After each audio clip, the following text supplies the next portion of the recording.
बाजार के आखिरी घंटे का हर एक्शन, सटीक विश्लेषण, मुनाफे वाले आइडियाज। कीजिए कल की तैयारी आज हमारे साथ। देखिए CNBC आवाज मोतीलाल ओसवाल स्टूडियो से लाइव।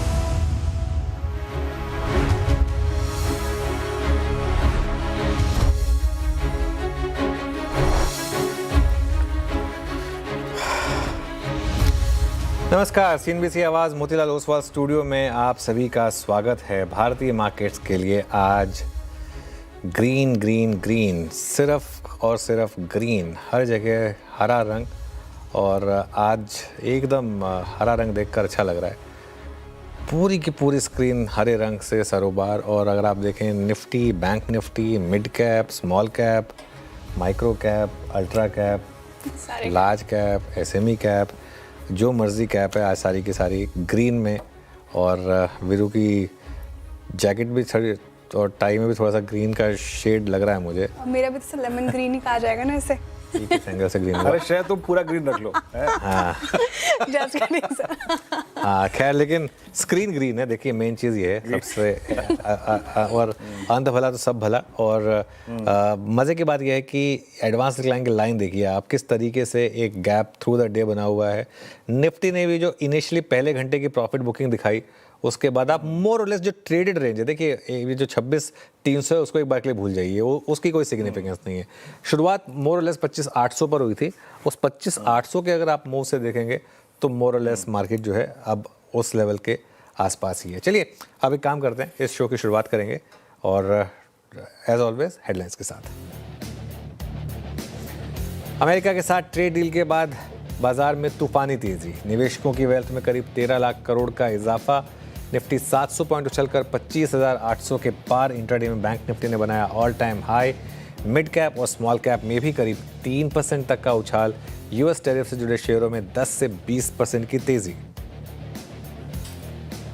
भारत और अमेरिका के ट्रेड डील से रुपए को भी मिला सहारा। डॉलर के मुकाबले रुपया ₹1.10 सुधरकर 90 रुपए 40 पैसे तक पहुंचा। वहीं 3 दिनों की गिरावट के बाद सोने चांदी में भी आज अच्छी रिकवरी। सोना 4% तो चांदी में करीब 6% का पुल बैक।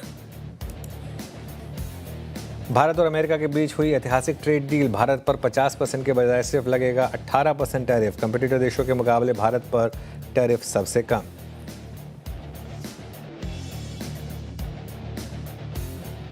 ये मार्केट 2 है, मतलब यानी Covid was market 1, this is market 2 मेरे हिसाब से। It's a start of new deal. US trade deal की CNBC आवाज में 15 घंटे से नॉन स्टॉप कवरेज जारी। रामदेव अग्रवाल, प्रशांत खेमका, मधु केला, विजय कीडिया, प्रशांत जैन जैसे दिग्गज महारथियों के साथ डील की विस्तृत चर्चा। एक सुर में बोले, ट्रेड डील से जागेगा बाजार का भरोसा। Auto ancillary, chemical, EMS, defence, textile को होगा फायदा। FIS के वापस लौटने की भी जताई उम्मीद। ट्रेड डील को ब्रोकरेजेस ने बताया भारत के लिए गेम चेंजर। एक्सपोर्ट बनेंगे ज़्यादा कम्पिटिटिव। कहा भारत में ग्रोथ घटने का रिस्क हुआ बेहद कम। FDI निवेश में आ सकता है जोरदार उछाल। चाइना +1 मैन्युफैक्चरिंग थीम हो सकती है hit. India US trade deal होने से भारत फॉर्ज, सोना, BLW और बालकृष्ण इंडस्ट्रीज में करीब 6 से 7% का उछाल। वहीं KPR mills, Gokuldas exports, apex 20% तक दौड़े। साथ ही सन फार्मा और डेविस लैब में भी 5% का इजाफा। आज के बिग स्टॉक्स और ChatGPT में हुआ था एकदम सटीक analysis. Capital market, realty, chemical और कंज्यूमर ड्यूरेबल सबसे ज्यादा दौड़े। चारों सेक्टर 4 से 5% भागे। साथ ही डिफेंस, फार्मा, IT और मेटल में भी जोरदार उछाल। उधर अदानी ग्रुप के शेयरों में 12% तक की रैली। सट्टा बाजार जैसे उसमें जो स्पेकुलेटिव एक्टिविटी होता है उसी के ऊपर रोकथाम के लिए ही हमने ये लगाए। बाजार से सट्टेबाजी रोकने के लिए लिया SCT बढ़ाने का फैसला। नेटवर्क 18 के group editor in chief Rahul Joshi के साथ एक्सक्लूसिव इंटरव्यू में बोली वित्त मंत्री निर्मला सीतारमण। कहा, हमारा उद्देश्य बाजार से कमाई करना नहीं। डाटा के आधार पर सरकार ने लिया फैसला। साथ ही बैंकिंग रिफॉर्म्स पर तेजी से आगे की बढ़ेगी सरकार। और कल आएंगे निफ्टी की 2 कंपनी बजाज फिनसर्व और ट्रेंड के नतीजे। साथ ही टाटा पावर, कमिंस समेत वायदा की 6 कंपनियों के नंबर्स का रहेगा इंतजार।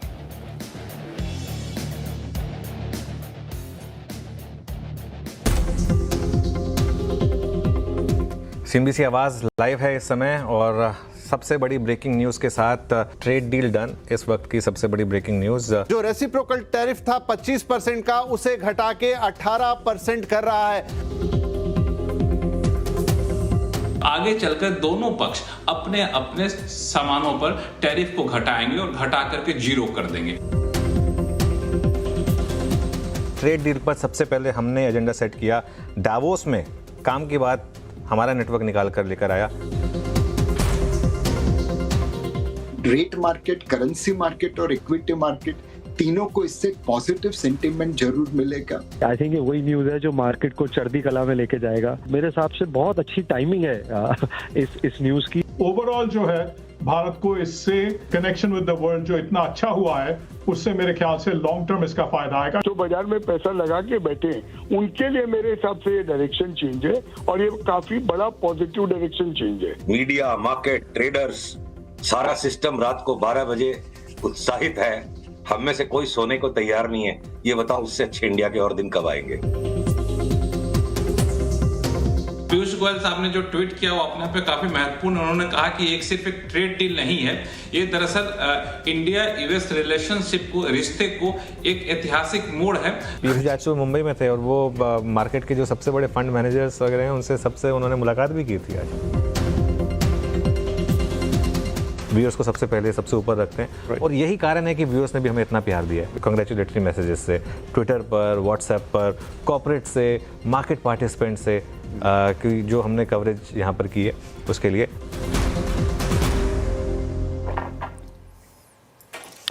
चलिए, और सच बताऊँ तो एक मोमेंटम जो व्यूअर्स ने हमें प्रोवाइड किया है, ये उसी का नतीजा है कि हम इस तरीके से आपके समक्ष ये सब शो ला पा रहे हैं। बजट डे की व्यूअरशिप डेटाज अगर हैं तो एक बार वापस रखिएगा। और क्यों ये ज़रूरी है बार बार रीइटरेट करना, क्योंकि जिस एक्सटेंट की लीड हमारे पास है, और अब मैं समझ सकता हूँ कि क्या होता है ना, कई बार जब आपके पास, जब आपको साफ साफ दिख रहा है ना, उसमें क्या होता है, एक आपने रेस की, एक रेस में एक नंबर 1 आया जो, और उसके बाद जो नंबर 2 आया वो करीब करीब 25 मिनट बाद उसने रेस पूरी की। वो अगले दिन उठ के बोलता है कि नहीं नहीं नहीं, मैं फर्स्ट आया हूँ। देखो, जब मैं रेस फिनिश कर रहा था उस समय पे आप नहीं थे वहाँ पर, तो इसके लिए तो मैं हूँ नंबर 1। तो अब नंबर 1 कौन है ये तो खैर सबको पता ही है, दिख ही रहा है चैनल पर। और मैं पूरी एक बात कहूँगा कि ह्यूमिलिटी के साथ इस वर्डिक्ट को एक्सेप्ट करूँगा, क्योंकि हमने जिस तरीके से सब चैनल्स को बीट किया, सारे बिजनेस चैनल्स को बीट किया, सारे के सारे जनरल चैनल्स को बीट किया, और वो आई थिंक आपको स्क्रीन पर दिखाई दे रहा था। एंड आई थिंक इसमें सच बताऊँ मैं, और कुछ नहीं, अगर आप बॉडी लैंग्वेज ही देख लें किसी की तो उससे भी क्लियर हो जाता है। जो आप आज की डेट में हमारी टीम की आप बॉडी लैंग्वेज देखें, हम सबको पता है कि हम किस लेवल से नंबर 1 थे। तो इसके लिए खैर एक बार फिर से दर्शकों का बहुत बहुत आभार।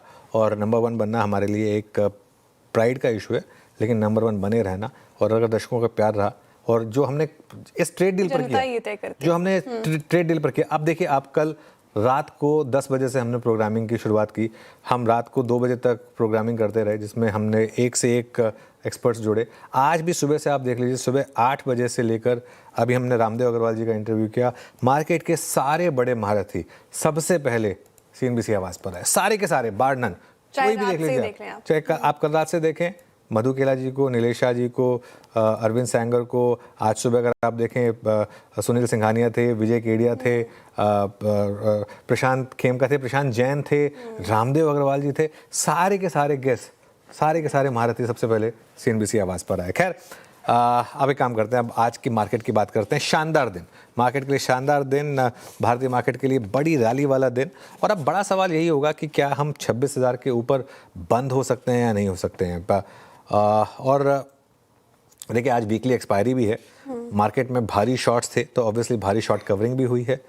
हाँ, बस एक चीज़ है, जहां हम खुले बस अब हम वहीं हैं, मोर और लेस पूरा दिन हमने वहीं स्पेंड किया है। कॉल राइटर्स बुरे फंसे हैं, कुछ कॉल में श्रेया वीरू 5000% तक का जंप है, 50 गुना हुई हैं कॉलें।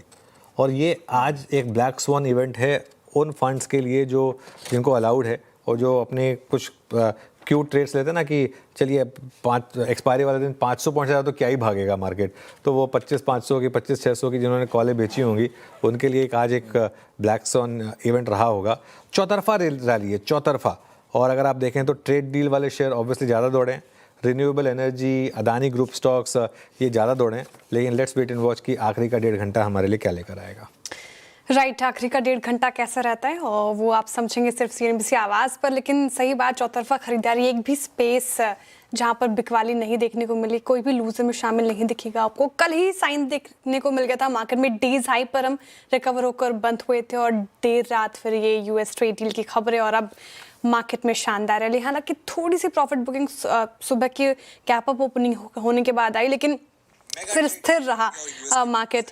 लेकिन सर बड़ा सवाल यही है कि पिछले 2 दिनों में मंडे का सेशन देखा हमने और आज का सेशन, वो जो हॉरर शो हमने संडे के दिन देखा था उसको तो हम भूल ही गए हैं। इतिहास, STT वगैरह सब भूल गया अब बाजार, अब ट्रेड डील पर ही रिएक्ट कर रहा है।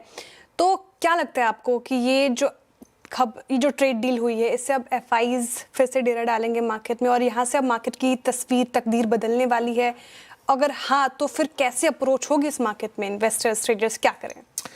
देखिए क्या होता है ना मार्केट में, कई बार मैं आपको एक एग्जांपल देता हूँ। एक बार ये जैसे रामदेव जी ने इन्वेस्ट किया था आयशर मोटर्स में, ये सोचकर कि वॉल्वो आयशर उनके लिए बहुत बड़ा बिजनेस बनेगा। वो स्टॉक उनके लिए 100 गुना हुआ, लेकिन पैसा बना रॉयल एनफील्ड से, वॉल्वो से नहीं बना। अब मार्केट में गिरावट आई थी पूरी की पूरी अर्निंग्स की वजह से, लेकिन रिकवरी की कड़ी हो सकता है ट्रेड डील बन जाए। मार्केट में क्या होता है, चीज़ें ना जुड़ी हुई होती हैं, सबके सब चीज़ें ना जुड़ी हुई होती हैं। ये बाजार के लिए एक टर्निंग पॉइंट हो सकता है। सेंटिमेंट तो सुधर गया कम से कम, जो एक बाजार को देखकर नफरत का माहौल था, नफरत थी ना बाजार को देखकर, आप देखें मतलब मूड खराब था, लोग ट्रोलिंग करते थे और उनकी ट्रोलिंग जस्टिफाइड भी है, मैं मना नहीं कर रहा हूँ। मतलब ऑब्वियसली अगर हम बार बार कह रहे हैं कि नहीं बने रहे मार्केट में और जिनका लोगों का पैसा जाता है तो सामने से ऑब्वियसली एक ख़राब लगता है और उसमें बिल्कुल कोई गलत बात नहीं है।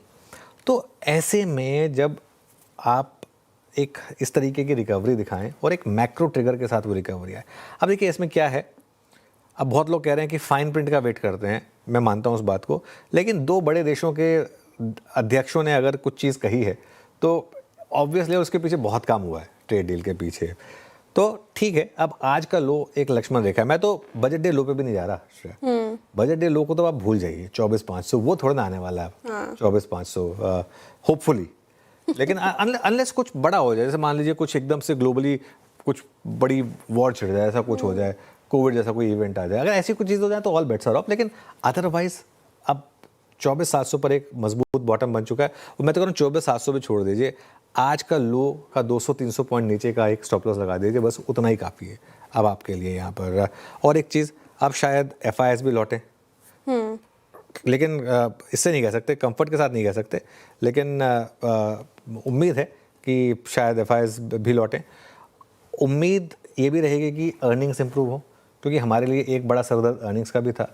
एक चीज़ मैं ज़रूर कहूँगा, रिटेल इन्वेस्टर्स DIIs ने इस मार्केट को संभाल कर रखा जब ये सब चीज़ें इतनी ख़राब हो रही थी, उनका बहुत बहुत शुक्रिया, क्योंकि अगर वो भी पीछे हट जाते तो मार्केट बहुत गिर जाता था। ठीक है, अगर नतीजों में भी सुधार हुआ तो मुझे लग रहा है कि इस साल एक बड़ी रैली पॉसिबल है। निफ्टी पर देखिए अब अप्रोच क्या हो, आज जैसे हमने आज भी सुबह बात की थी कि 25,800 या 26,100 पर ना लें, लेकिन अगर थोड़ा नीचे आए तो उसमें लेने की कोशिश करें। तो 25,600 25,650 जो आज का लो है वो आपके लिए सपोर्ट होगा, और रेजिस्टेंस वही जो आज की ट्रेडेड रेंज का जो सबसे हाई एंड रहा है, करीब करीब 25,800 से 25,850 के करीब। बैंक निफ्टी की जहाँ तक बात है, बैंक निफ्टी में अब करीब करीब 59,800 से 60,000 की एक सपोर्ट रहेगी, और उसके अलावा अगर आप रेजिस्टेंस देखेंगे तो वो रहेगी करीब करीब 60,500 से करीब करीब 60,800 के करीब की। तो ये इस समय मार्केट पर व्यू रहेगा। वीरो गुड आफ्टरनून। आज तो खैर स्टॉक स्पेसिफिक बहुत कुछ होगा बात करने के लिए, बहुत कुछ है। नो जब दिक्कत ये है कि क्या चूज़ करें अभी, तो इसीलिए अगर आप देखें इसी चीज़ से बढ़ रहा हूँ कि रिस्क रिवॉर्ड किस में अगर आप देखें टुडे बेसिस पे, या फिर पोजिशनली शायद बाजार ठीक समझ रहा होगा। डिपॉजिटरीज ने बहुत स्ट्रॉन्ग रिवर्सल दिया है, सुधरता हुआ बाजार का सेंटीमेंट वो स्क्रीन पे विजिबल है। फर्स्ट टाइम पोस्ट 2 दिसंबर CDSL ने आज क्रॉस किया है, क्रॉस नहीं, क्षमा चाहूँगा अपने शब्दों के लिए, हिट किया है 20 डे में। 8.5% ऊपर। और मात्र ये नहीं, अगर आप CDSL को भी देखें या फिर कैश में जो NSDL है उसको भी देखें, सब जगह तेजी है। वहाँ पे NSDL मेरे ख्याल से 5% ऊपर था लास्ट टाइम मैंने जब चेक किया, एंड CDSL तो सेंटिमेंट स्लाइटली इंप्रूव होता हुआ। ज़्यादा अगर आप देखें FNO पर फोकस नहीं, कैश के स्टॉक से फोकस कर रहा है बाजार, मतलब STT हाइक के बाद, तो ये दो चीज़ें जो हैं वो अच्छा करती हुई। हालांकि डेरिवेटिव्स में CDSL, तो मैं CDSL पर टिप्पणी करूँगा अपनी, क्रॉसिंग 20 डेमा, उसके बाद देखिए ये ट्यूब इन्वेस्टमेंट्स 8.5% अभी भी ऊपर है, बट आज ये स्टॉक पहली बार मेरे ख्याल से 19 नवंबर के बाद अपने 50 डेमा को क्रॉस करता हुआ, एंड मोस्ट स्पेशली एक बहुत स्ट्रॉन्ग सप्लाई जोन में एंटर कर रहा है, लेकिन उसको क्रॉस करने की तैयारी कर रहा है। ट्यूब इन्वेस्टमेंट, एक इस पर नज़र रखिएगा। और एक रखूँगा मैं, और वो ऑरो फार्मा, लिख आइएगा। मैं सिर्फ वही स्टॉक ले रहा हूँ जो कि कोई थ्रेशोल्ड पॉइंट पार कर रहे हैं, जो कोई लेवल पार कर रहे हैं। 1238 पे ये अपना ऑलमोस्ट 2 जनवरी 2025 से लेकर अब तक का पूरा price cluster multiple highs, range highs cross करने की तैयारी करता हुआ 1238 अच्छी शॉर्ट कवरिंग है इस काउंटर में। दिखाइए ओपन इंटरेस्ट, दिखाइएगा ओपन इंटरेस्ट शेड हुआ है। तो इन 2-3 स्क्रिप्ट्स पर गौर फरमाते हुए कि भाई थ्रेशोल्ड पॉइंट्स पार हो रहे हैं, शॉर्ट कंफर्टेबल नहीं है, नज़र रखिएगा।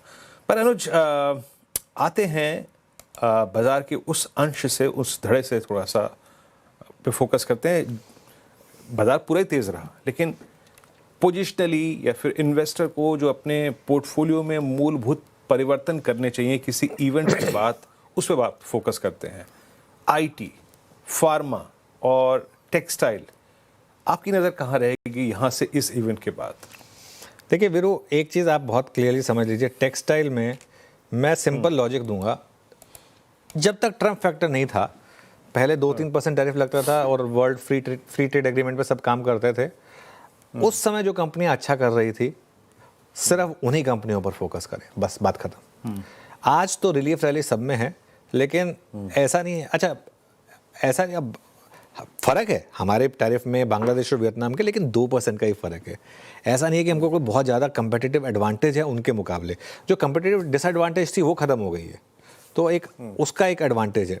लेकिन ये चीज़ समझिए, क्या ये सारी की सारी कंपनियां एक साथ अब अगले क्वार्टर से स्पेक्टेकुलर नंबर देना डिलीवर कर देंगी? शायद नहीं। तो उसमें आपको फोकस करना होगा। मैं फिर कह रहा हूँ, अगले 3-4 क्वार्टर के टेक्सटाइल कंपनियों के नंबर देखें। तो अब जैसे गोकुलदास एक्सपोर्ट्स है, जैसे फॉर एग्जांपल, बहुत स्ट्रांग कंपनी है। ऐसे आपको और थोड़ी सी कंपनियां ढूंढनी होंगी। और इसके अलावा मुझे लग रहा है कि सिर्फ इसको टेक्सटाइल या जेम्स एंड ज्वेलरी से जोड़ के ना देखें इस ट्रेड डील को। इसको आप जोड़ के देखें सेंटीमेंट से, इसको आप जोड़ के देखें बड़ी industries, defence, EMS, autos, auto ancillary. अब मैं आपको एक एग्जांपल देता हूँ। अब आप सोचिए, बहुत लोग कह रहे हैं, उस दिन भी ये बात मैंने कही थी, मैं आपको बताऊँ यहाँ से सबसे ज़्यादा रैली किस में आएगी अगले 2-3 सालों में? ऑटोज़ में। भले ही लोगों कह रहे थे, जैसे कि ये लोग कह रहे थे कि अब यूरोपियन कार्स पर मान लो हम टैरिफ कम करेंगे तो फिर हमारी कारें तो उनके मुकाबले महंगी हो जाएंगी। अरे वो 25 लाख से ऊपर है, और उसके बाद भी कौन सी BMW या कौन सी रोल्स रॉयस इंडिया में आज की डेट में ऐसे प्राइस पर आएगी जो आप या मैं जाके ले लेंगे? नहीं ले पाएंगे ना, हम तो वही महिंद्रा या मारुति की गाड़ी लेंगे। तो इसके लिए, और ऐसे ही अगर मान लीजिए अब बहुत लोग कह रहे हैं कि US हम क्यों 18% दे रहे हैं, US क्यों 0% दे रहा है?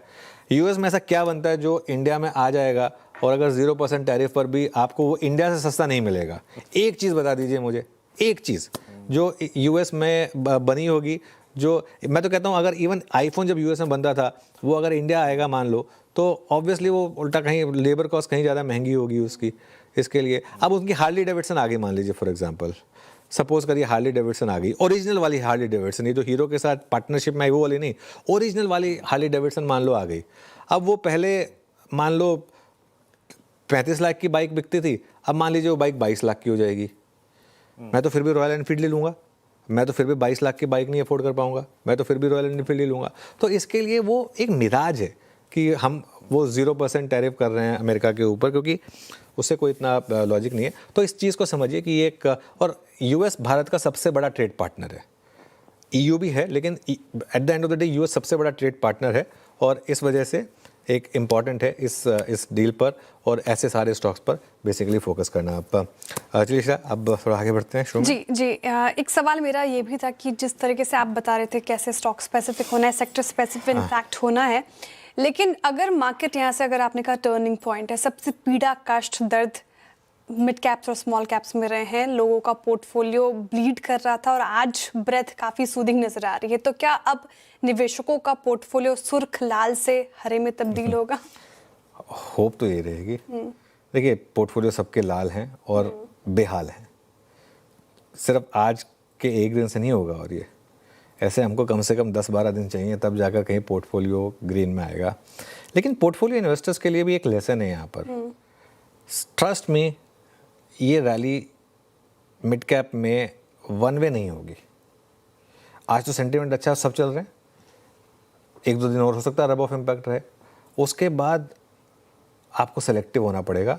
और एक चीज़, अपने फंसे हुए स्टॉक से, जो एकदम बेकार क्वालिटी के स्टॉक्स में जहाँ आप फंसे हुए हैं ना, वो जो एकदम, जो मैं बार बार नाम गिनाता हूँ, जिसमें आपके स्टॉक्स आधे हो गए, जो आपको डबल का प्रॉमिस किया गया था वो आधे हो गए, और सब में मतलब SIP कर करके शायद आपका ज़ीरो हो गया हो, तो वो ऐसे स्टॉक से बाहर निकले। अब आप कड़वी घुट पीकर उनसे बाहर निकलें और अब स्ट्रॉन्ग स्टॉक्स में आए।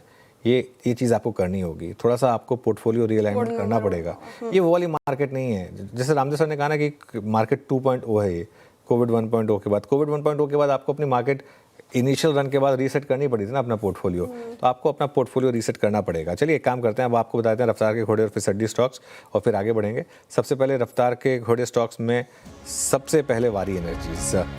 वारी एनर्जीज क्यों आज रफ्तार का घोड़ा बना है? क्योंकि अमेरिका ने जो ट्रेड डील की है, माना ये जा रहा है कि जो ये डील है ये सोलर, रिन्यूएबल, इन के लिए बहुत अच्छी डील है, और इस वजह से वारी एनर्जीज आज F&O का टॉप गेनर बना हुआ है, और करीब करीब 11% की बड़ी रैली आज आपने वारी एनर्जीज में देखी है। नंबर 2 पर हैं अदानी ग्रुप के 3 stocks, Adani enterprises, Adani ports, Adani green. सभी US ट्रेड डील के बाद सेंटिमेंटली एक बड़ा पॉजिटिव, तो इस वजह से ये 3 स्टॉक्स ग्रीन में। CG पावर क्यों? वो जो चाइना वाला एंगल था ना, अब वो लग रहा है कि थोड़ा सा कम हो रहा है, क्योंकि अगर US के साथ ट्रेड डील होगी तो अब शायद हम चाइना की तरफ उस तरीके से ना देखें, और साथ ही बजट में बड़ा पॉजिटिव मिला था, तो इस वजह से ये एक बहुत बड़ा पॉजिटिव रहेगा यहाँ पर। इसके अलावा लोधा डेटा सेंटर में एक बड़ा, इन्होंने अभी रिसेंटली डील अनाउंस की थी, आपको याद होगा, महाराष्ट्र गवर्नमेंट के साथ दावोस में, और लगातार 1 वे डिक्लाइन के बाद लोधा में अच्छी बाइंग आ रही है, तो ये एक और स्टॉक है जो आज मेरे रेडार पर रहेगा। फिसड्डी स्टॉक्स में आज सिर्फ एक स्टॉक है, वो है PB फिनटेक। अब पता नहीं क्या ये एक्विजिशन की सोच रहे हैं, क्या इनके दिमाग में है, लेकिन मार्केट को पसंद नहीं है। ये कल गिरा था स्टॉक, आज भी करीब 5-5.5% नीचे इस समय आपको ट्रेड करता हुआ दिखाई देगा। आप चलिए श्रेया, आप कार्यक्रम में आगे बढ़ते हैं। और ट्रेंडिंग स्टॉक्स फटाफट से आपके स्क्रीन पर लेकर आते हैं। आज अच्छी तेजी रही मार्केट में, लेकिन किसने इसको सपोर्ट किया, स्क्रीन पर आएंगे। वारी एनर्जीज की अभी चर्चा हो रही थी, 11% अडानी ग्रुप के स्टॉक्स तो हैं ही, अच्छे खासे परफॉर्मेंस यहाँ से देखिए, जो फाइनेंशियल भी चढ़ गया, 10% चढ़े हैं अडानी ग्रुप के स्टॉक्स। US ट्रेड डील के बाद सेंटिमेंट यहाँ पे बूस्ट हुआ। बजाज फाइनेंस भी अच्छा करता हुआ आज ये पर्टिकुलर काउंटर। इसके अलावा वारी एनर्जीज 11.5% की तेजी। बजट में भी रिन्यूएबल को लेकर बड़ी बातें कही गई, US ट्रेड डील्स को फायदा पहुंचाएगा। CG पावर अभी जिक्र हुआ, चाइना का एंगल खत्म होता हुआ 9% भाग गया। अदानी ग्रीन और सन फार्मा, पूरा फार्मा स्पेस अगर आप देखें तो US एक्सपोजर ज़्यादा होता है, तो यहाँ पर भी अच्छी बाइंग नजर आ रही है। लेकिन PB फिनटेक नतीजे आए, पसंद नहीं आए, साथ ही एक्विजिशन को लेकर कुछ खबरें निकल कर आ रही है, स्ट्रीट को भाया नहीं, 5.5% डाउन है। VBL 3%, PG इलेक्ट्रोप्लास्ट ने बढ़त गवाई, कल अच्छा चल रहा था और बैकफुट पर। गोदरेज कंज्यूमर भी देखिए FMCG पैक से थोड़ा टूटता हुआ, तो लूजर्स में आज कुछ चुनिंदा स्टॉक्स ही दिखेंगे आपको। अब आगे बढ़ते हैं और कार्यक्रम में क्या क्या होगा वो आपको समझाते हैं। फंडामेंटल राय देने के लिए हमारे साथ हैं MOFSL की स्नेहा पोदार जी। टेक्निकल कॉल्स लेंगे हम प्रकाश गाबा, मानस जायसवाल, रचना वैद्य, कविता जैन, अमित सेठ और अरुण कुमार बंत्री जी से। थोड़ी देर में ट्रेड डील से भारत को कैसे मिलेगा फायदा बताएंगे आशीष चतुर्वेदी, और 2:30 बजे असीम मनचंदा बताएंगे आपको ट्रेड डील से EMS को कैसे मिलेगा सपोर्ट। 2:35 पर निफ्टी की ऐतिहासिक तेजी पर खास रिसर्च बताएंगे कंचन नौटियाल। 2:45 पर बजाज फिनसर्व और ट्रेंड के नतीजों का अनुमान बताएंगे दीपाली राणा, और कमिंस टाटा पावर का प्रीव्यू करेंगे कंचन नौटियाल। 2:50 पर ट्रेड डील की बाद बाजार पर चर्चा के लिए हमारे साथ होंगे MK इन्वेस्टमेंट मैनेजर्स के एग्जीक्यूटिव डायरेक्टर और फंड मैनेजर सचिन शाह। 3:10 पर डीलिंग रूम चेक, साथ ही अनुज जी से लेंगे हम स्ट्रैटेजी, और 3:15 पर लेंगे BTST और STBT ट्रेड्स। और पूरे शो के दौरान बीच बीच में हम ट्रेड डील पर बाजार के दिग्गजों की राय फिर से सुनाएंगे। और क्या, तो उसी से शुरुआत करते हैं। आज जो अभी अभी मैंने 1 घंटे पहले फर्स्ट एंड एक्सक्लूसिव बातचीत की मोतीलाल ओसवाल फाइनेंशियल सर्विसेज के चेयरमैन रामदेव अग्रवाल से, जो मानते हैं कि मार्केट के लिए गेम चेंजर होगा, उसका एक अंश सुनते हैं। ये छोटा इवेंट नहीं है। It is not about 50% coming down to 18%. This is a different ball game.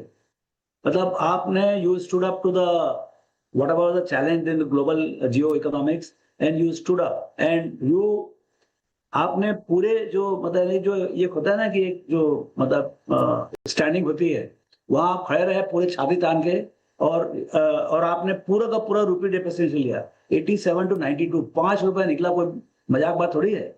सो मेरे लगता है पूरा 5 रुपए अपने वापस आना चाहिए। पहले तो सबसे पहली बात तो मेरे को 87 मेरे को वापस करो। 1 अगस्त को जो 87 का भाव था वो मेरे को वापस करो पहला। अच्छा, जब वो 5 रुपए वापस आएगा, क्योंकि देखो फॉरेक्स तो पूरा $710 बिलियन है, तो फॉरेक्स इज फैंटास्टिक, तो उसमें कुछ ऐसा कोई कंजेंट है नहीं। जो आपका एक्सपोर्ट में थोड़ा बहुत स्लो डाउन हुआ था वो अभी डबल स्पीड से आएगा ऊपर। सो मेरे को लगता है आउटलुक रुपी का आउटलुक जो है ना सबसे बड़ा पॉजिटिव होगा, और उसके चलते जो मतलब एफआईएस के जो बिहेवियर होगा, या एक्चुअली मेरे को लगता है पूरा स्टैंडिंग ही बदल जाएगा इंडिया का। मतलब नाउ सिर्फ देखिए कौन कौन खड़ा हो पाया ट्रम्प के मतलब जो निगोशिएशंस थे उसके सामने कौन कौन खड़ा हुआ। China, India and Russia, China and India only, बस 2 ही लोग खड़े हुए। तो लेकिन हम तो अलग ढंग से खड़ा हुए, हम लोग मेरिट बेस्ड खड़ा हुए। तो ये तो जो वार्म्थ ऑफ रिलेशनशिप है और जो ट्रेड डील हो रहा है वो मेरिट्स के ऊपर हो रहा है। सो ये मेरे ख्याल से ये बहुत बड़ा अचीवमेंट है हमारे सरकार का, और जो उन्होंने स्ट्रैटेजिक जो स्टांस लिया, जो मतलब कॉमर्स मिनिस्टर और जो उनके नीचे जो लोग जिन्होंने निगोशिएट किया, इतना मेहनत किया, आई थिंक उनको सबको बधाई है इनके लिए। और मेरे ख्याल से यहाँ से कहानी बदलेगी। ये मार्केट 2 है, मतलब यानी Covid was market 1, this is market 2 मेरे हिसाब से। It's a start of new deal. ये पूरी कॉन्वर्सेशन जो हमने रामदेव जी के साथ की, अब आप चाहें तो हमारे यूट्यूब चैनल पर, हमारे सोशल मीडिया प्लेटफॉर्म पर, मूड में थे आज रामदेव जी, मज़ा आया उनसे बात करके, क्योंकि जस्ट 2 दिन पहले उनसे मिले थे, तब पूरा मूड सॉम्बर था काफ़ी, और आज मूड काफ़ी अच्छा था, तो उस वजह से। चलिए अब एक काम करते हैं, हमारे पैनल के पास चलते हैं और आज के ट्रेड्स की शुरुआत करेंगे। आप सभी को गुड आफ्टरनून। चलिए रचना जी, आपसे शुरुआत करते हैं, बताइए इस समय की आपकी ट्रेड। जी गुड आफ्टरनून। और इस वक्त की जो मेरी ट्रेड रहेगी that will be in United Spirits. United Spirits you can say अच्छा मौका है तो वैसे ही सही नाम है, but even otherwise chart wise भी 1360 का अगर यहाँ पे ऐसे लगाया जाए, अगर फ्यूचर्स को लॉन्ग करा जाए, तो यहाँ पे 1390 तक के स्पेस में कोई रेजिस्टेंस नहीं है। That is the main reason इस काउंटर को सिलेक्ट करने का। और दूसरी बात ये भी है कि मॉर्निंग की ओपनिंग से ये एक काउंटर है जिसने रिट्रेसमेंट कम दिया है। बाकी के सारे स्टॉक्स ओपनिंग से नीचे आ गए थे, ये नहीं आया, तो यहाँ फॉलो थ्रू के चांसेस लग रहे हैं अप टू 1390। आपने पहला रीजन अच्छा दिया था, है ना रचना जी? यूएसएल 1365 पे आपका लॉन्ग कॉल है। कविता जी गुड आफ्टरनून, आपका ट्रेड क्या रहेगा?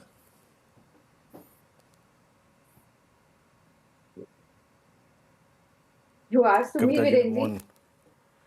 कविता जी आप ही हैं मेरे ख्याल से। हाँ कविता जी गुड आफ्टरनून। आपका वॉइस ब्रेक हुआ था, I don't know what happened, so I just guessed कि ये मेरी तरफ क्वेश्चन है। Fine, so ट्रेड होगा आफ्टर दिस डील। सोना कॉमस्टार की पोजीशनिंग काफी अच्छी है, अभी ऑफ डेज हाई अभी एज ऑफ नाउ ट्रेड करते हुए दिख रहा है। So relative strength on a weekly और डेली चार्ट काफी अच्छा है काउंटर में, विद 530 के लेवल पर एज ऑफ नाउ है। For the price move as a swing trade देखें तो 560 580 के प्राइस मूव बनने चाहिए। स्टॉप लॉस मेंटेन करना चाहिए 490 का। ओके, सोना कॉमस्टार और यूएस इंडिया ट्रेड डील के बाद सारे स्टॉक्स फोकस में खरीदारी की राय। अमित सेठ जी गुड आफ्टरनून, आप क्या पिक कर रहे हैं? जी good afternoon Shreya ji, good afternoon Anuj ji, Virendra ji and everybody on the panel. Shreya ji, मेरा ट्रेड रहेगा स्टील अथॉरिटी ऑफ इंडिया। यहाँ पे जब मार्केट्स वॉलेटाइल थे तो पुल बैक ने 50 डेमा पे होल्ड किया था। आज के सत्र में कैंडल 10 डेमा के ऊपर है, और अच्छी बात यह है कि जहां ये ओपन हुआ था उसके ऊपर ही ट्रेड कर रहा है। तो इसने आज के सत्र में भी जो गैप अप या जो भी स्ट्रेंथ दिखाई है वो अच्छे से होल्ड कर रहा है, और ओवरऑल चार्ट स्ट्रक्चर पॉजिटिव है। लगभग 155 का प्राइस है सेल का, इसे बाय करें। स्टॉप लॉस रहेगा 152 का, और टारगेट्स हमारे रहेंगे 162 के। गाबा सर, गुड आफ्टरनून। गाबा सर बताइए आपकी trade. Good afternoon you. Stock का नाम है LIC। LIC 841 के आसपास ट्रेड कर रहा है। स्टॉक लगाएंगे 832 का, करीब 9 रुपए का है। टारगेट होगा 860 LIC। कल तक स्पिल ओवर ट्रेड बन सकता है। ओके, LIC आपकी बाय कॉल। ये प्रश्न अनुज ने किया था प्रकाश सर, वीरू आप भूल गए, पर खैर मैं मानस के पास चलता हूँ। मानस, गुड आफ्टरनून, आपका trade. Good afternoon Virendra ji. तो देखिए, खरीदारी करनी है अदानी पोर्ट्स में। अदानी पोर्ट्स ने एक बहुत ही बढ़िया वी शेप रिकवरी दी है, तैयार है स्टॉक अपने पिछले हाई को ब्रेक करने के लिए। आई थिंक यहाँ पर आप करंट लेवल्स पे भी एक ट्रेड ले सकते हैं। करंट लेवल्स पे खरीदारी करने का ट्रेड लेना है। स्टॉप लॉस आपको 1499 का लगाना है और टारगेट सेट करने हैं 1580, 1580 के। चाहें तो 1540 वाला कॉल ऑप्शन ले सकते हैं, 1540 का कॉल ऑप्शन। 42 रुपीज पे ट्रेड हो रहा है, 29 का स्टॉप लॉस लगाना है और 65 पे टारगेट सेट करना है। पोर्ट्स मानस जी की पिक यहाँ पर डेज हाई पर पूरा अदानी ग्रुप स्टॉक्स अगर आप देखें अच्छा परफॉर्म करता हुआ, खरीदारी की राय। मंत्री जी गुड आफ्टरनून, बताइए आपकी पिक क्या होगी। Shreya ji good afternoon. Again auto stocks के साथ ही जाना चाहूंगा। मुझे लग रहा है ऑटो स्टॉक्स में एक ब्रेकआउट है और ये ब्रेकआउट आपको कंटिन्यूअस होता हुआ नजर आ सकता है। तो आइशर मोटर्स में खरीदारी की सलाह है। लगभग 6 दिन का हाई निकाला है और 20 डे मूविंग एवरेज के ऊपर स्टॉक निकला है। यहाँ से मुझे लग रहा है स्टॉक आपको 7380 से 7400 तक के टारगेट आ सकते हैं। तो करंट लेवल पे बाय करें, 7152 का स्टॉप लॉस लगाए। मुझे लग रहा है इसमें मोमेंटम कैरी होना चाहिए और 7400 तक के टारगेट। ओके, चलिए टेक्निकल कॉल्स पूरी हुई आज की। स्नेहा जी के पास चला जाए फंडामेंटल कॉल के लिए। स्नेहा जी गुड आफ्टरनून, बताइए क्या पिक कर रही हैं आप। Good afternoon Anuj ji. तो आज मैंने ऑटो एंकर सेक्टर से पिकअप किया है, वो है संवर्धना मदरसन। तो Samvardhana actually not only India US deal but कि इंडिया EU डील एंड जो बजट में PLI स्कीम हाइक की गई है EV सेगमेंट के लिए, तो तीनों से ही बेनिफिट करेगी कंपनी। इसके अगर हम पोर्टफोलियो देखें तो वेल डाइवर्सिफाइड है across auto and non auto. And auto में ये स्पेशली बेनिफिट करता है from the premiumisation and EV transition जो है। तो ये बहुत अच्छा फिट बैठेगा specially at this junction. And well diversified होने से रिस्क रिवॉर्ड भी काफ़ी फेवरेबल है। सो इसे रडार पे रखा जा सकता है with a target price of 135। Okay, Samvardhana Motherson, ये अच्छा लग रहा है। एक रिकैप फटाफट से लेकर आते हैं आपके स्क्रीन पर टेक्निकल कॉल्स का। रचना जी ने यूनाइटेड स्पिरिट्स चुना है, खरीदारी की राय उनकी तरफ से, कारण भी बताया उन्होंने। और टारगेट प्राइस है 1390 का, साथ ही आपको 1360 का स्टॉप लॉस लगाकर चलना है। कविता जी कह रही हैं कि सोना कॉमस्टार में ही पैसे बनेंगे, तो ट्रेंड के साथ रहिए। तो फिलहाल टारगेट है जो 560 का है, साथ ही 490 का स्टॉप लॉस मेंटेन करना है। अमित सेठ जी कह रहे हैं कि सेल में उनको दमखम नजर आ रहा है, पैसे बन सकते हैं यहाँ पे, तो फोकस रहेगा सेल। और 162 के टारगेट है, 152 का स्टॉप लॉस। गाबा सर कह रहे हैं कि LIC में खरीदारी कीजिए, पर्टिकुलर काउंटर अच्छा नजर आ रहा है चार्ट्स पर। 860 के टारगेट देख रहे हैं वो, 832 का स्ट्रिक्ट स्टॉप लॉस मेंटेन करना है। मानस जी ने कहा है कि अदानी पोर्ट्स काफ़ी अच्छा लग रहा है, चार्ट्स पर डेज हाई पर है, यहाँ पर खरीदारी की जा सकती है। 1580 के टारगेट, 1499 का स्टॉप लॉस। अरुण कुमार मंत्री जी ने ऑटो स्पेस से आयशर मोटर्स चुना है, यहाँ पर खरीदारी की रहा है, वो भी टारगेट स्टॉप लॉस आपके स्क्रीन पर आएंगे। और साथ ही स्नेहा जी ने इन्वेस्टमेंट आइडिया फंडामेंटल पर्सपेक्टिव से अगर आप देखें तो संवर्धना मदरसन चुना है, यहाँ पर खरीदारी की राय।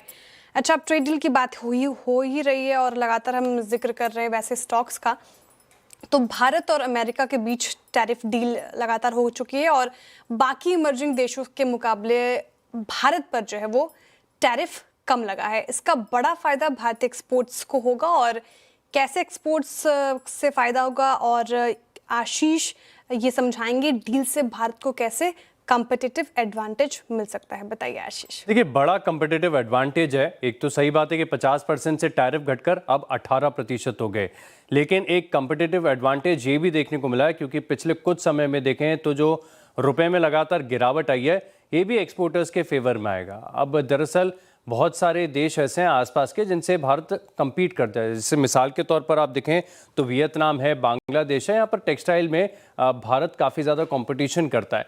लेकिन क्योंकि करेंसी में गिरावट आ गई है और आपके सबसे पहले देखें तो एक्सपोर्ट्स भी कंपैरेटिवली सबसे कम है, तो एक एडवांटेज है। इसे थोड़े से और विस्तार से समझते हैं तो जो सभी देश हैं आसपास के और उन पे कितने टैरिफ हैं, इसका डेटा आपकी स्क्रीन पर लेकर आता हूँ। आप देखिए कि सबसे ज़्यादा चाइना से कंपटीशन मिलता है। चाइना पर टैरिफ कितने लगे हुए हैं? 34% के। वियतनाम ये अपने आप में देखें तो एक मैन्युफैक्चरिंग हब है, छोटा सा देश है लेकिन मैन्युफैक्चरिंग बड़ी गजब की करता है। 20% के टैरिफ है। बांग्लादेश स्थिति गड़बड़ है लेकिन इसके बाद भी टेक्सटाइल में पकड़ अच्छी है, 20% के टैरिफ लगे हुए हैं। इंडोनेशिया में देखें तो 19% है और इस लिस्ट में सबसे कम टैरिफ है भारत पर, जहां पर केवल 18% के टैरिफ फिलहाल लगे हुए हैं। अब आप करेंसी की मूवमेंट देखें कि यूएस डॉलर के मुकाबले करेंसी का कैसे एक्शन यहां पर देखने को मिला।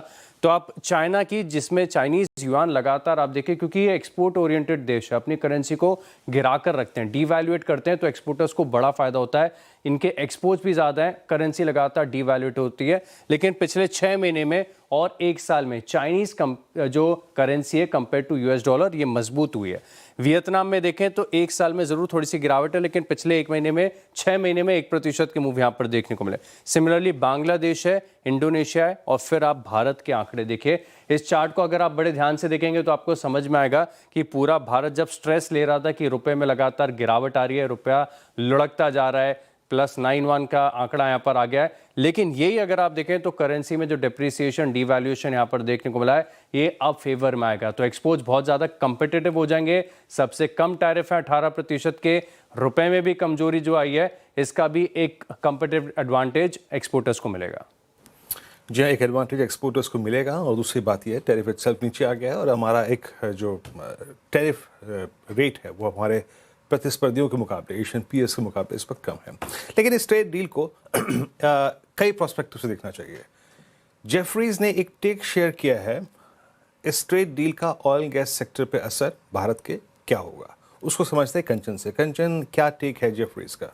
जी, यहाँ पे उनकी एक रिपोर्ट आई है जहाँ पे इन्होंने बोला है कि जो OMCs है वहाँ पे हमें एक पॉजिटिव असर जो है वो होता हुआ दिखाई दे सकता है। लेकिन अमंग OMCs की बात करी जाए तो जो रिलायंस इंडस्ट्रीज है वो यहाँ पे सबसे बड़ा बेनिफिशियरी बन के सामने आया। रीजंस मैं आपको अब कुछ ही मिनटों में बताने वाली हूँ। देखिए, इस टाइम पे अगर इंडिया का इंपोर्ट देखा जाए क्रूड का रशिया से, तो वो करीब 4.5 मिलियन बैरल पर डे का है।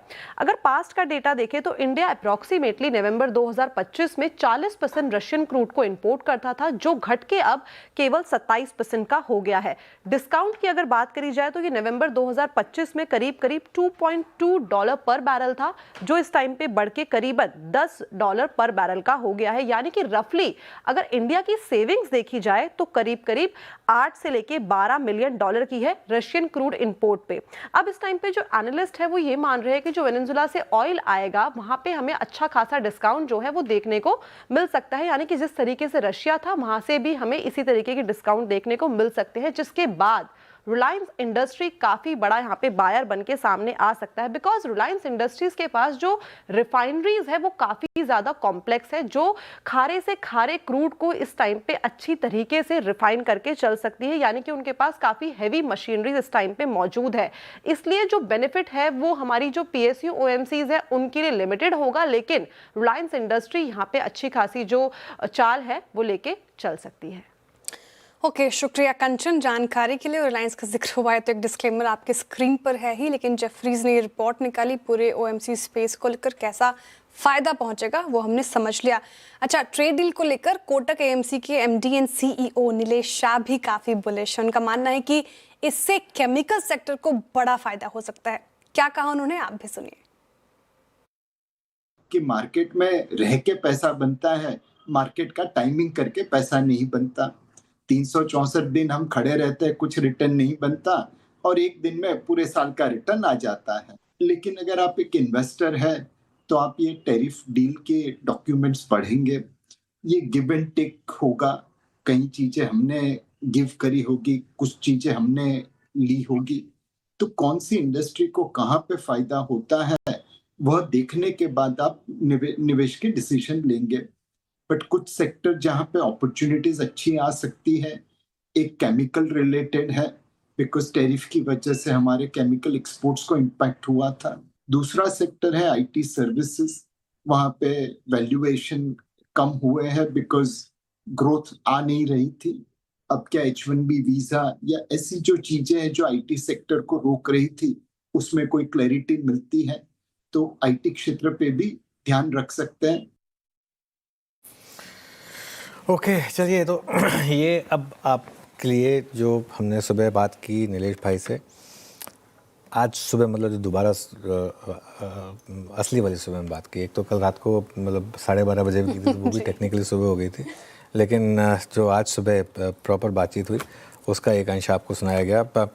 मीनवाइल मार्केट अभी भी ठीक ठाक है। और अच्छा, एक बार निफ्टी का कंट्रीब्यूशन देखते हैं ज़रा, और देखते हैं कि क्या आज किस तरीके के स्टॉक्स ने आज सबसे ज़्यादा लीड किया है मार्केट को। क्योंकि एक इंटरेस्टिंग चीज़ जिसमें आपको दिखेगी, ऑब्वियसली रिलायंस नंबर 1 पर इसमें आपको दिखाई देगा in terms of contribution because of its weight.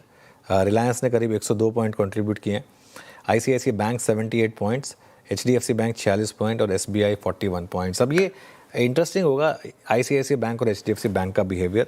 एक बार दोनों स्टॉक्स इंटरडे लेकर आइए, क्योंकि अगर आज FII की कैश में सेलिंग आ गई, अगर हो सकता है और आ जाए, क्योंकि उनको तो भारत में बेचने पे ही वो आमादा हैं, तो फिर ये इन्हीं 2 स्टॉक्स का एक फैक्टर रहा होगा, क्योंकि यही मतलब स्टॉक्स हैं जो अगर आप देखें तो ज़्यादा बिल्ड ऑन नहीं कर रहे हैं अपने ओपनिंग हाई से। खैर, एक काम करते हैं, कैश कॉल्स ले लेते हैं। आज की कैश कॉल्स लेंगे हम गाबा सर से, अमित जी से और रचना जी से। अमित जी, गुड आफ्टरनून, आपसे शुरुआत करते हैं, बताइए आपकी कैश कॉल। जी अनु जी, मैं सीएट लिमिटेड के साथ जाऊंगा। अगर इसका स्ट्रक्चर देखें तो चार्ट ने काफी अच्छा एक टाइट रेंज कंसोलिडेशन कंप्रेशन किया है अपने सारे मूविंग एवरेजेस के आसपास, और आज के सत्र में यहाँ पे हम एक रेंज ब्रेकआउट देख रहे हैं above all the key moving averages. पिछले 10 दिनों के हाईस को आज की कैंडल जो ऑलमोस्ट सेम है आज की कैंडल ने क्रॉस किया है। प्राइस है इसका 3887 का, इसे बाय करें। स्टॉप लॉस हमारा रहेगा 3820 का, और टारगेट्स यहाँ पे रहेंगे 4000 रुपीज के। ओके, सीएट आपका बाय कॉल है और 3890 पे। प्रकाश सर, आप क्या पिक करेंगे? मेरा ध्यान शारदा एनर्जी पर है, ट्रेड करे 507.50 पे, स्टॉप लगाएंगे 502 का, करीब 5 रुपए का स्टॉप है, टारगेट होगा 520 का। तो रिस्क और रेशियो भी फेवर में है, शारदा एनर्जी है। ओके, शारदा एनर्जी, गाबा सर को अच्छा लग रहा है ये पर्टिकुलर काउंटर कैश के लिए। रचना जी, आप क्या पिक कर रहे हैं कैश में? जी, मेरी तरफ से जिलेट इंडिया रहेगा जिसको हम बाय करेंगे। हम इसमें एसएल लगाएंगे करीब करीब 8780 पे, एंड अपसाइड पे हमारा यहाँ पे 2 to 4 डेज के हिसाब से टारगेट रह सकता है अप टू 9150 एंड 9200। जिलेट आपका 8886 पे बाय कॉल है। अच्छा, इस बीच मीनवाइल थोड़ा सा मैं जरा प्लीज़ एक बार रखिएगा स्क्रीन पे निफ्टी आईटी को। निफ्टी आईटी अब 1.5% ऊपर है, और छोड़ दीजिए मॉर्निंग हाई को, लेकिन वो काउंटर्स जो कि अच्छा कर रहे हैं। डॉक्टर साहब, एक बजाय सिर्फ टेक महिंद्रा रखिएगा स्क्रीन पे। टेक महिंद्रा आपकी स्क्रीन पे 1723 पे, खुला कहाँ पे 1850 पे, वो माइलेज नहीं ले पाया, टेस्टिंग 10 निमा, और निफ्टी आईटी भी डील ऊपर है।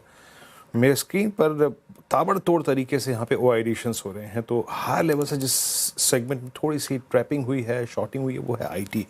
फिर 3 स्टॉक्स आए मेरे स्क्रीन पे अभी भी, और दूसरा रखिएगा state bank of India, lower levels पे एडिशन ऑन लॉन्ग साइड। मानस, आपकी राय क्या रहेगी? Look at state bank of India.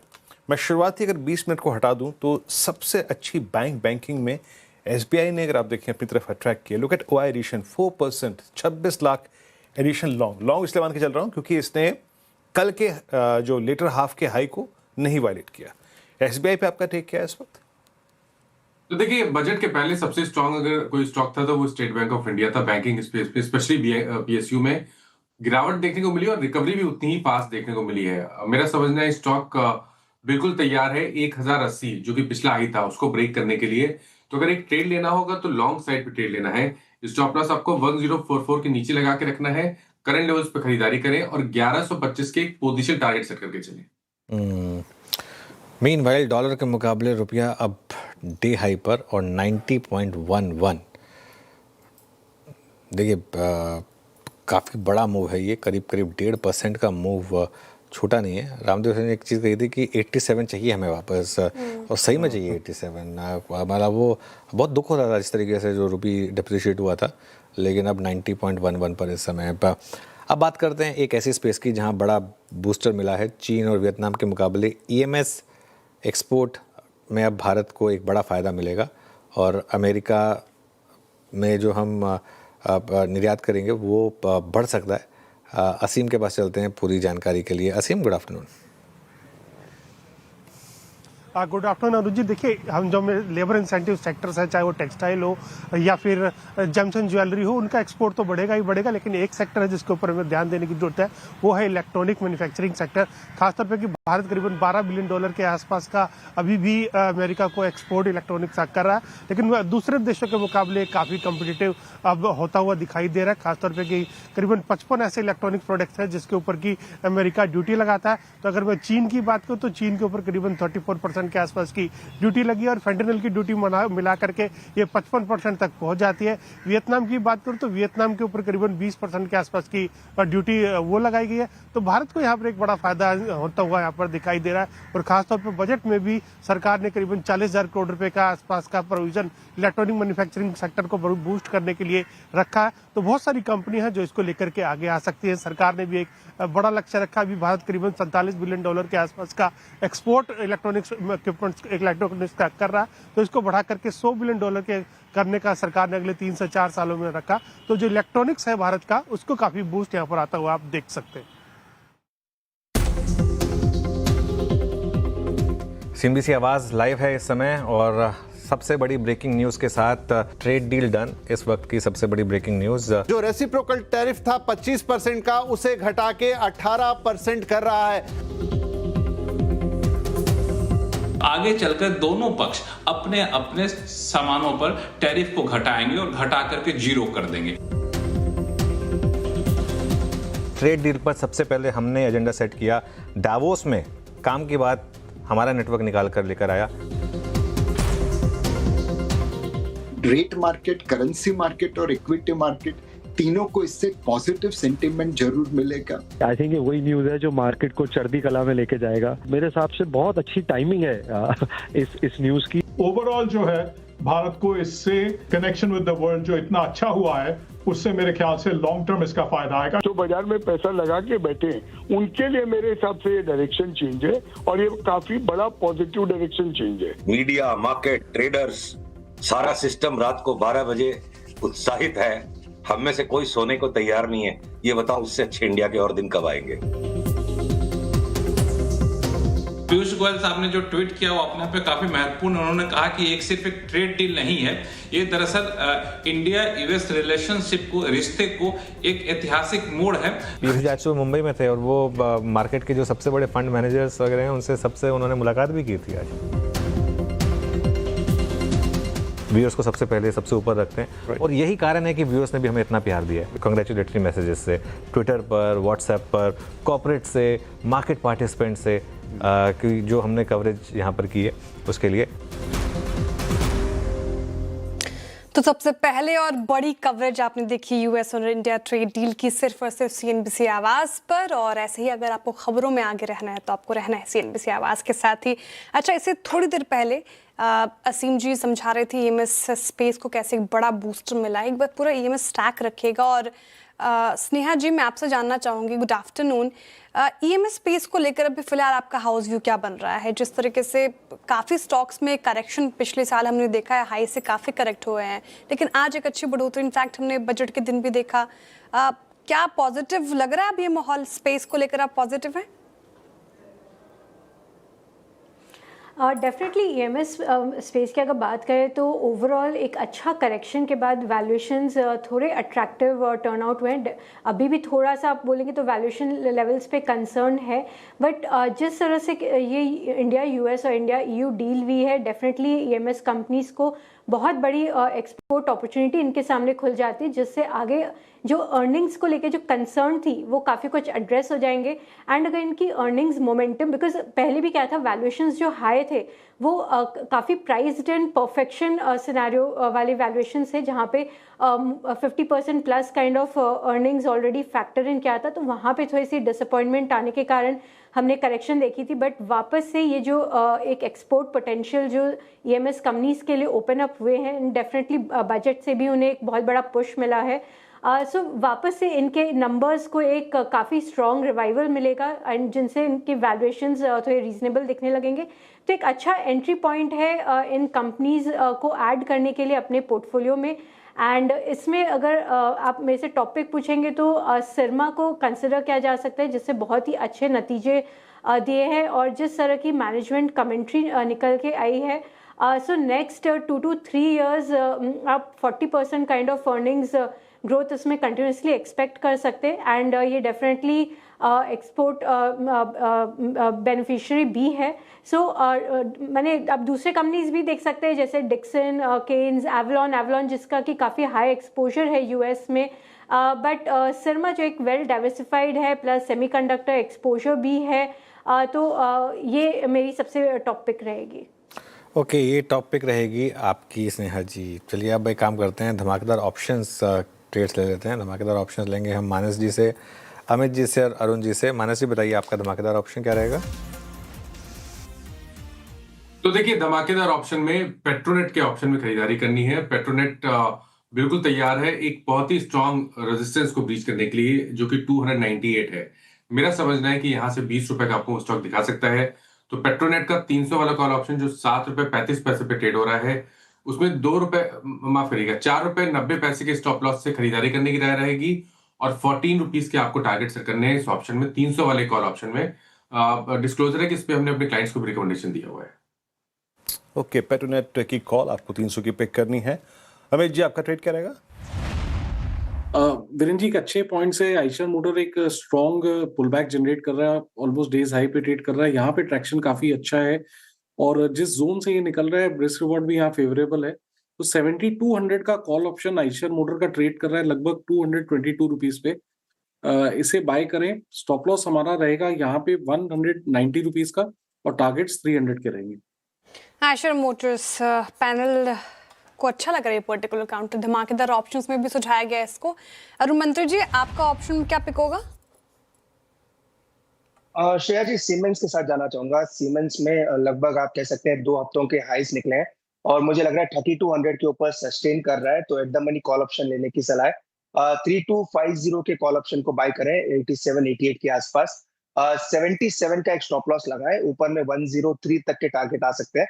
तो just at the money call option buy करें। मुझे लग रहा है स्टॉक कल के सेशन में भी काफी अच्छा करना चाहिए। ओके, सीमेंस की 3250 की कॉल, ये आपका विकल्प है इस वक्त का बाय ट्रेड। अच्छा, एक काम करते हैं, कुछ ऐसे स्टॉक्स लेके आते हैं जो वाकई मतलब 2 बजे मैंने कुछ स्टॉक्स रखे थे स्क्रीन पे, अब और बड़े बड़े थ्रेशोल्ड पॉइंट्स को पार कर रहे हैं। एक बार लेके आइएगा एस्ट्रल। बहुत दिनों बाद, इनफैक्ट मैं कह सकता हूँ कि अगस्त 2024 के बाद इसने ये मेरे ख्याल से थर्ड अटैम्प्ट है to cross it's 200-day exponential moving average. एक अटैम्प्ट लिया था 4 नवंबर को, सक्सीड हुआ लेकिन बाद में बाजार के साथ नीचे आया। एक अटैम्प्ट लिया 1 जनवरी को, सक्सीड हुआ लेकिन मेरे ख्याल से 2 दिन बाद कोलैप्स आया। बट रचना जी, इस बार थोड़ी कमांडिंग पोजीशन में लग रहा है। बाजार का मूड स्ट्रांग है, सेंटीमेंट स्ट्रांग है, रियल स्टेट में शॉर्ट कवरिंग है, और तो ये real estate ancillary home improvement segment में 1504 पे एस्ट्रल कैसा लग रहा है आपको एक पोजिशनल ट्रेड के लिए?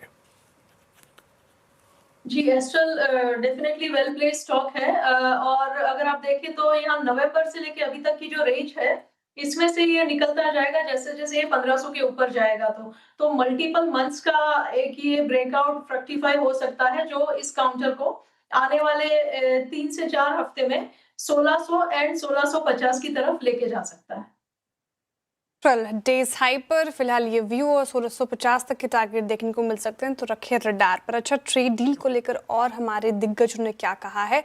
प्रशांत जैन को लार्ज कैप काफी अट्रैक्टिव लगता है, आकर्षक लगता है। साथ ही सरकारी कंपनियों को भी देखें तो वहां पे भी अच्छा पैसा बन सकता है, उनका मानना है। क्या कहा है उन्होंने, एक बार सुनते हैं फिर से।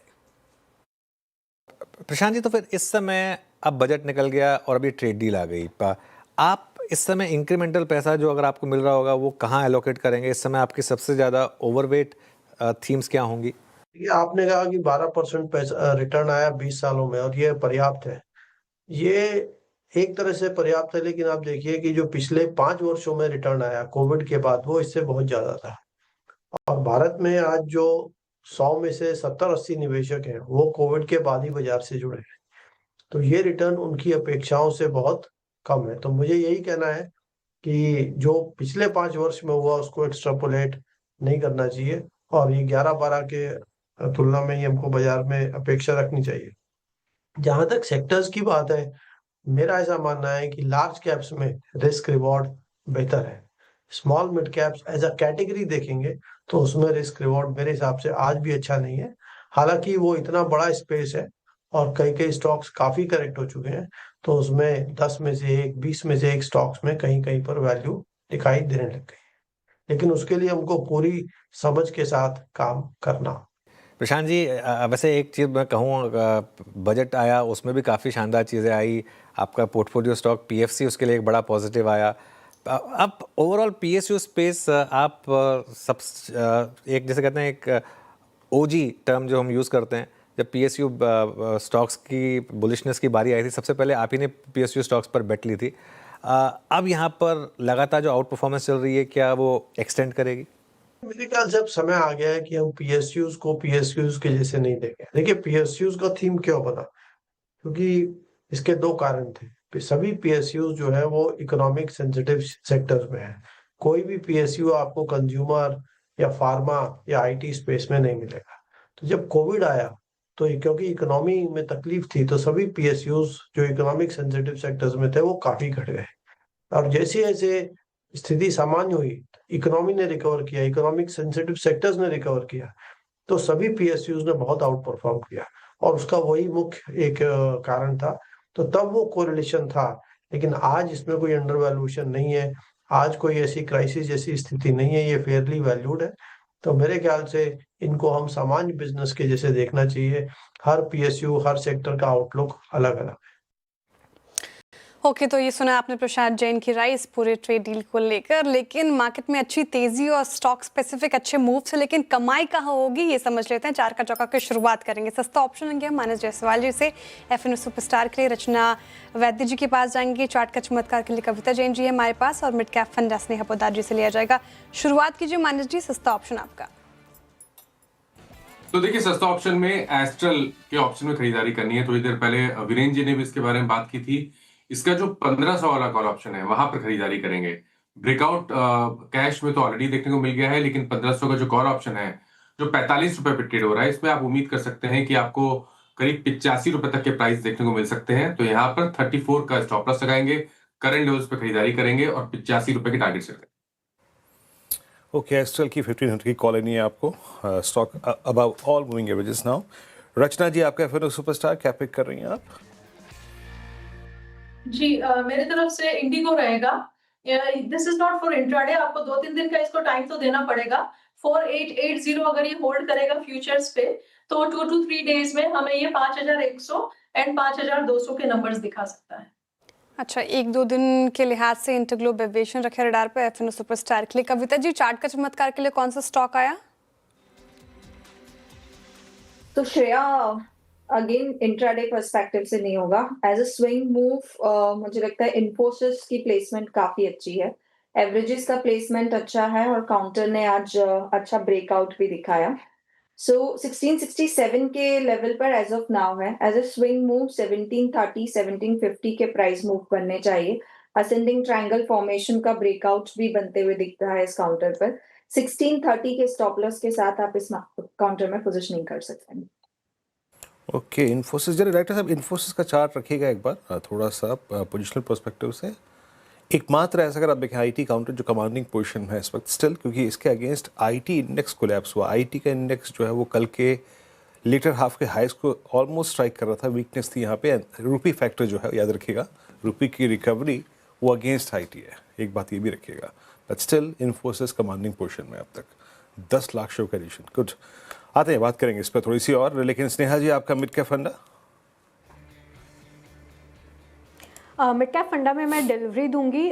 तो डिलीवरी के जो नंबर्स रिसेंटली आए थे बहुत ही स्ट्रॉन्ग सेट ऑफ नंबर्स से उनके। इनफैक्ट दोनों सेगमेंट जो आपके एक्सप्रेस पार्सल और जो पार्ट ट्रक लोड है उसमें दोनों में अच्छी वॉल्यूम ग्रोथ देखने को मिली एंड मार्जिन एक्सपेंशन भी दोनों सेगमेंट में देखने को मिला। इन्होंने जो रिसेंट एक्विजिशन किया था ईकॉम एक्सप्रेस से, इससे इनकी नेटवर्क काफ़ी वाइडन हुई and plus market share gain करने में काफ़ी हेल्प किया, बिकॉज काफ़ी हमने शिफ्ट देखा अनऑर्गेनाइज से ऑर्गेनाइज की तरफ। तो ओवरऑल व्यू काफ़ी पॉजिटिव बन रहा है। दोनों ही सेगमेंट से आगे आने वाले समय में भी ग्रोथ देखने को मिलेगा और मैनेजमेंट ने अराउंड 18% मार्जिन्स मेंटेन रहेंगे, वो गाइडेंस भी दी है। प्लस जो ओवरऑल सप्लाई चेन सेगमेंट है वहाँ उन्होंने जो न्यू सेगमेंट स्टार्ट किए हैं जो कि डिलीवरी डायरेक्ट और डिलीवरी रैपिड करके वहाँ से भी एक जो अल्फा जनरेट होना चाहिए ग्रोथ में वो जनरेट होगा। सो डिलीवरी को रडार पे रखा जा सकता है with a target price of 580। Okay, delivery mid cap फंडा में ये अच्छा लग रहा है स्नेहा जी को। अच्छा, एक काउंटर, हालांकि हमने ट्रेड डील रिलेटेड सारे स्टॉक्स हमने डिस्कस कर लिए कहाँ पर अच्छे मूव्स बनते आ रहे हैं, लेकिन आज मैं स्विगी देख रही थी, ये भी स्ट्रेंथ दिखाता हुआ, हालांकि रिजल्ट काफ़ी ख़राब थे इसके, उसके बावजूद आप देखें तो यहाँ पर बाइंग नज़र आ रही है। चार्ट चेक अरुण जी आप देखिए स्विगी का चार्ट और बताइए जिस तरीके से आज मूव्स हैं और ओआई लॉन्ग बिल्डअप हो रहा है, क्या ये सस्टेनेबल लग रहा है आपको, क्या राय?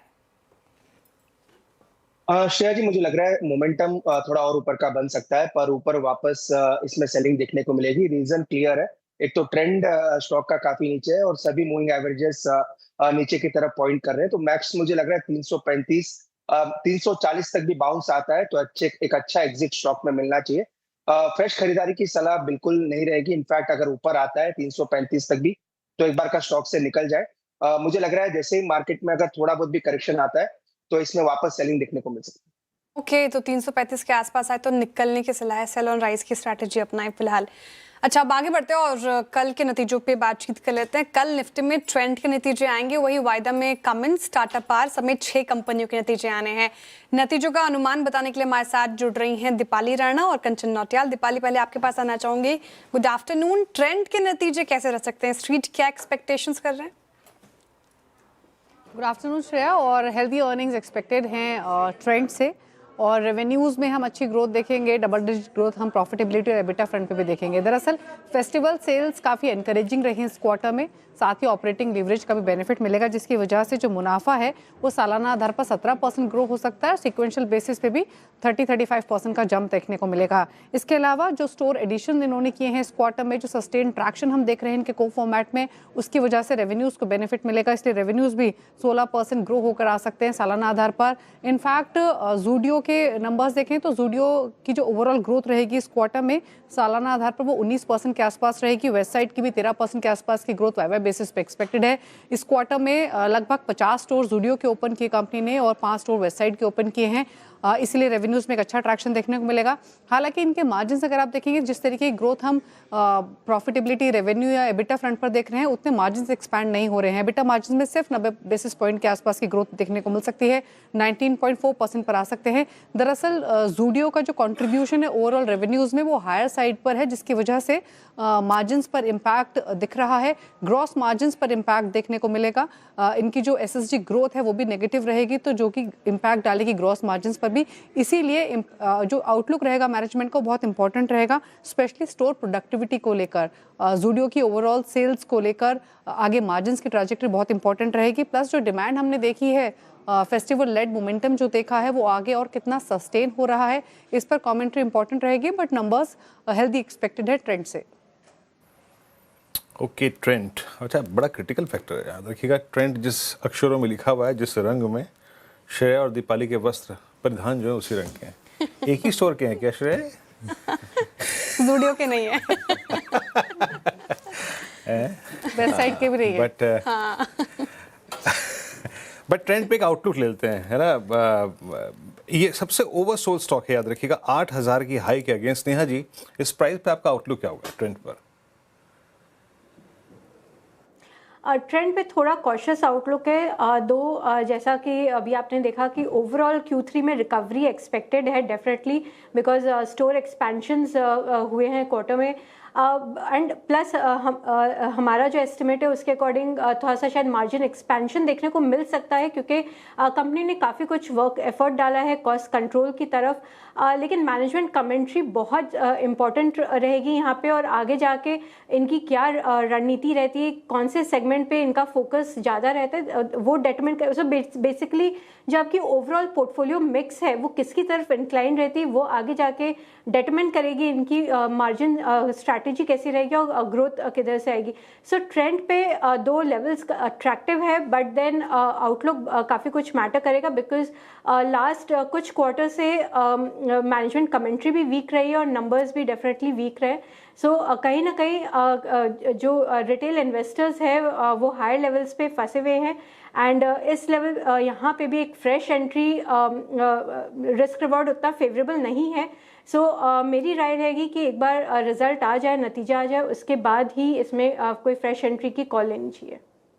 ओके चलिए, अब ट्रेंड की बात हो गई, अब चलते हैं कंचन के पास और टाटा पावर और कमिंस से क्या एक्सपेक्टेड है ये जान लेते हैं। कंचन बताइए। जी, शुरुआत टाटा पावर के नंबर के साथ कर लेते हैं। नंबर्स हमें लार्जली यहाँ पे फ्लैट साइड में ही देखने को मिलेंगे। देखिए, अगर आप बात करें कंपनी के प्रॉफिट की तो वो तो हमें डिक्लाइनिंग फेज में जाता हुआ दिखाई दे सकता है साल दर साल।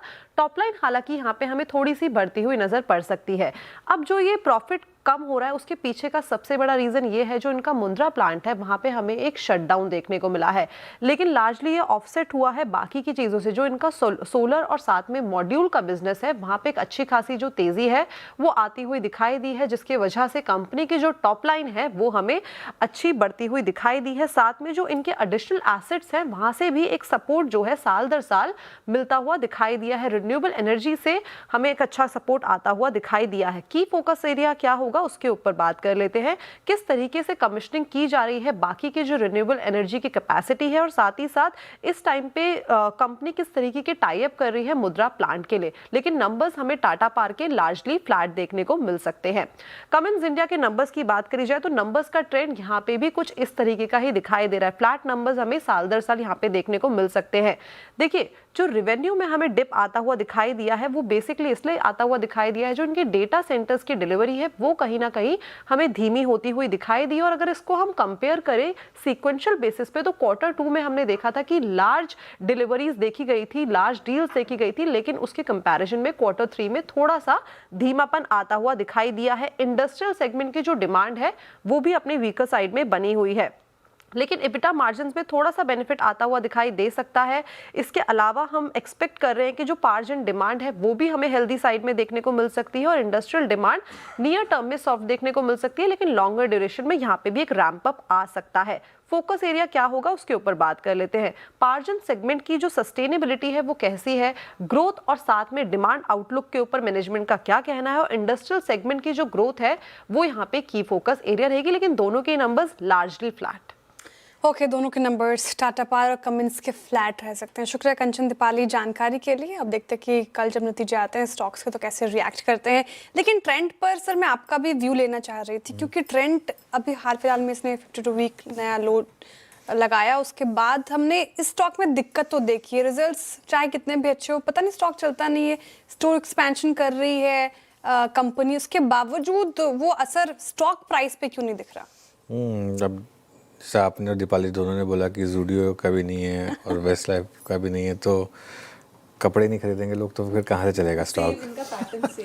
हाँ देखिए क्या है, ट्रेंड के साथ दिक्कत क्या है कि ट्रेंड में जो स्टॉक में पिछले साल मैसिव री रेटिंग हुई थी, उसके बाद ट्रेंड ने प्राइसिंग कर लिया 25% की ग्रोथ। अब ट्रेंड के हमारे पास टॉप लाइन नंबर तो है ही, वो तो क्वार्टरली अपडेट में दे चुके हैं, पहले स्टॉक पिट चुका है उसकी वजह से, वो है करीब 15 या 16% की। आई थिंक ट्रेंड के केस में बस एक अच्छी चीज़ ये हो सकती है कि अगर किसी तरीके से इनका ये जो मार्जिन नंबर है ये थोड़ा बेटर आ जाए और उसके वजह से प्रॉफिट थोड़ा सा बेटर आ जाए। वैसे प्रॉफिट में थोड़ा सा और डेंट एक्सपेक्ट कर रहे हैं हम, क्योंकि एक डेप्रिसिएशन का भी, हाई डेप्रिसिएशन का भी इम्पैक्ट देखने को मिल सकता है, तो उस वजह से कुछ हो जाए तो ठीक है। दिक्कत क्या है कि ये स्टॉक जब आप 40% की ग्रोथ की वैल्यूएशन देते हैं, उसके बाद जब कंपनियां 17% की ग्रोथ पे आ जाती हैं, यही चीज़ इन्फोसिस में हुई थी 2003 में। 2003 में सारी आईटी कंपनियों में एक डी रेटिंग हुई थी। उस समय मैस्टेक जैसे स्टॉक्स 40-40, 50-50% गिरे थे, क्योंकि उससे पहले ये सारी की सारी कंपनियां ग्रो कर रही थी 20-20, 25-25% में। उसके बाद उन्होंने कहा कि हम अब सिंगल डिजिट में ग्रो करेंगे या लो डबल डिजिट में ग्रो करेंगे, तो ऑब्वियसली फिर मार्केट ने उनको वो वैल्यूएशन नहीं दी। तो वो ये सब चीज़ें मार्केट में होती हैं, अक्सर होती रहती हैं। 2003 में ये आईटी के साथ हुआ, 2007-8 में यही चीज़ कैपिटल गुड्स और इंफ्रास्ट्रक्चर स्टॉक्स में हुई, और ये साइकिल्स होती हैं मार्केट की। इस समय ये रिटेल में हो रहा है, तो ठीक है, कोई दिक्कत नहीं है, लेकिन होपफुली जो 5,000 6,000 से लेकर बैठे नहीं, उनको तो टाइम लगेगा, बहुत टाइम उनको टाइम लगेगा। चलिए काम करते हैं, अब आगे बढ़ते हैं। हमारे साथ बातचीत करने के लिए एमके इन्वेस्टमेंट मैनेजर्स के executive director fund manager Sachin Shah जुड़े हैं। Sachin ji, good afternoon. Trade deal हो गई, अब बताइए पोर्टफोलियो पोजिशनिंग कैसे करें? Hi Anuj, thank you so much for having me on the show. बहुत बहुत धन्यवाद। सो आई थिंक बहुत ही पॉजिटिव न्यूज़ है ये, जो ट्रेड डील के कारण पूरा जो एक सेंटिमेंट बाजार में लास्ट ऑलमोस्ट आई थिंक 3 महीने से, मुझे लगता है कि अगर आप देखें तो नवंबर दिसंबर जनवरी 3 महीने से ये काफ़ी चैलेंजिंग रहा था। So I think it's a big relief because ये एक बहुत ही इम्पोर्टेंट इवेंट है हमारे लिए। So I think we are back to basics at least now. Company results, fundamentals, demand drivers, domestic demand, global demand, wherever valuations are right, I think all that will now start playing out from here on. So to my mind, मेरे हिसाब से तो अभी research genuinely बहुत अच्छा यहाँ पे अभी वर्क करेगा, क्योंकि आपका मैक्रो एनवायरनमेंट अभी आपके फेवर में आ चुका है। मैक्रो एनवायरनमेंट आपके फेवर में आ चुका है। मीनवाइल थोड़ा सा मार्केट में वापस एक हल्का सा डेंट आया, तो ज़रा उस पर थोड़ा सा नज़र रखिएगा। लेकिन सचिन, तो इस समय आज फॉर एग्जांपल हमने देखा वारी एनर्जीज, प्रीमियर एनर्जीज, इनमें काफ़ी बड़ी बाइंग है। इनमें आपका क्या भी होगा? रिन्यूएबल एनर्जी जो है, इसमें काफ़ी सारी कंपनीज जो है उनका यूएस में भी एक्सपोर्ट्स बहुत बड़ा है, तो वो भी एक उनके लिए एक अच्छी चीज़ हो गई है। और आप एक चीज़ ये भी ध्यान में रखिए कि रिन्यूएबल में आज की तारीख में सबसे बड़ा कंपटीशन फॉर इंडियन कंपनीज के लिए चाइनीज इक्विपमेंट मैन्युफैक्चरर्स है।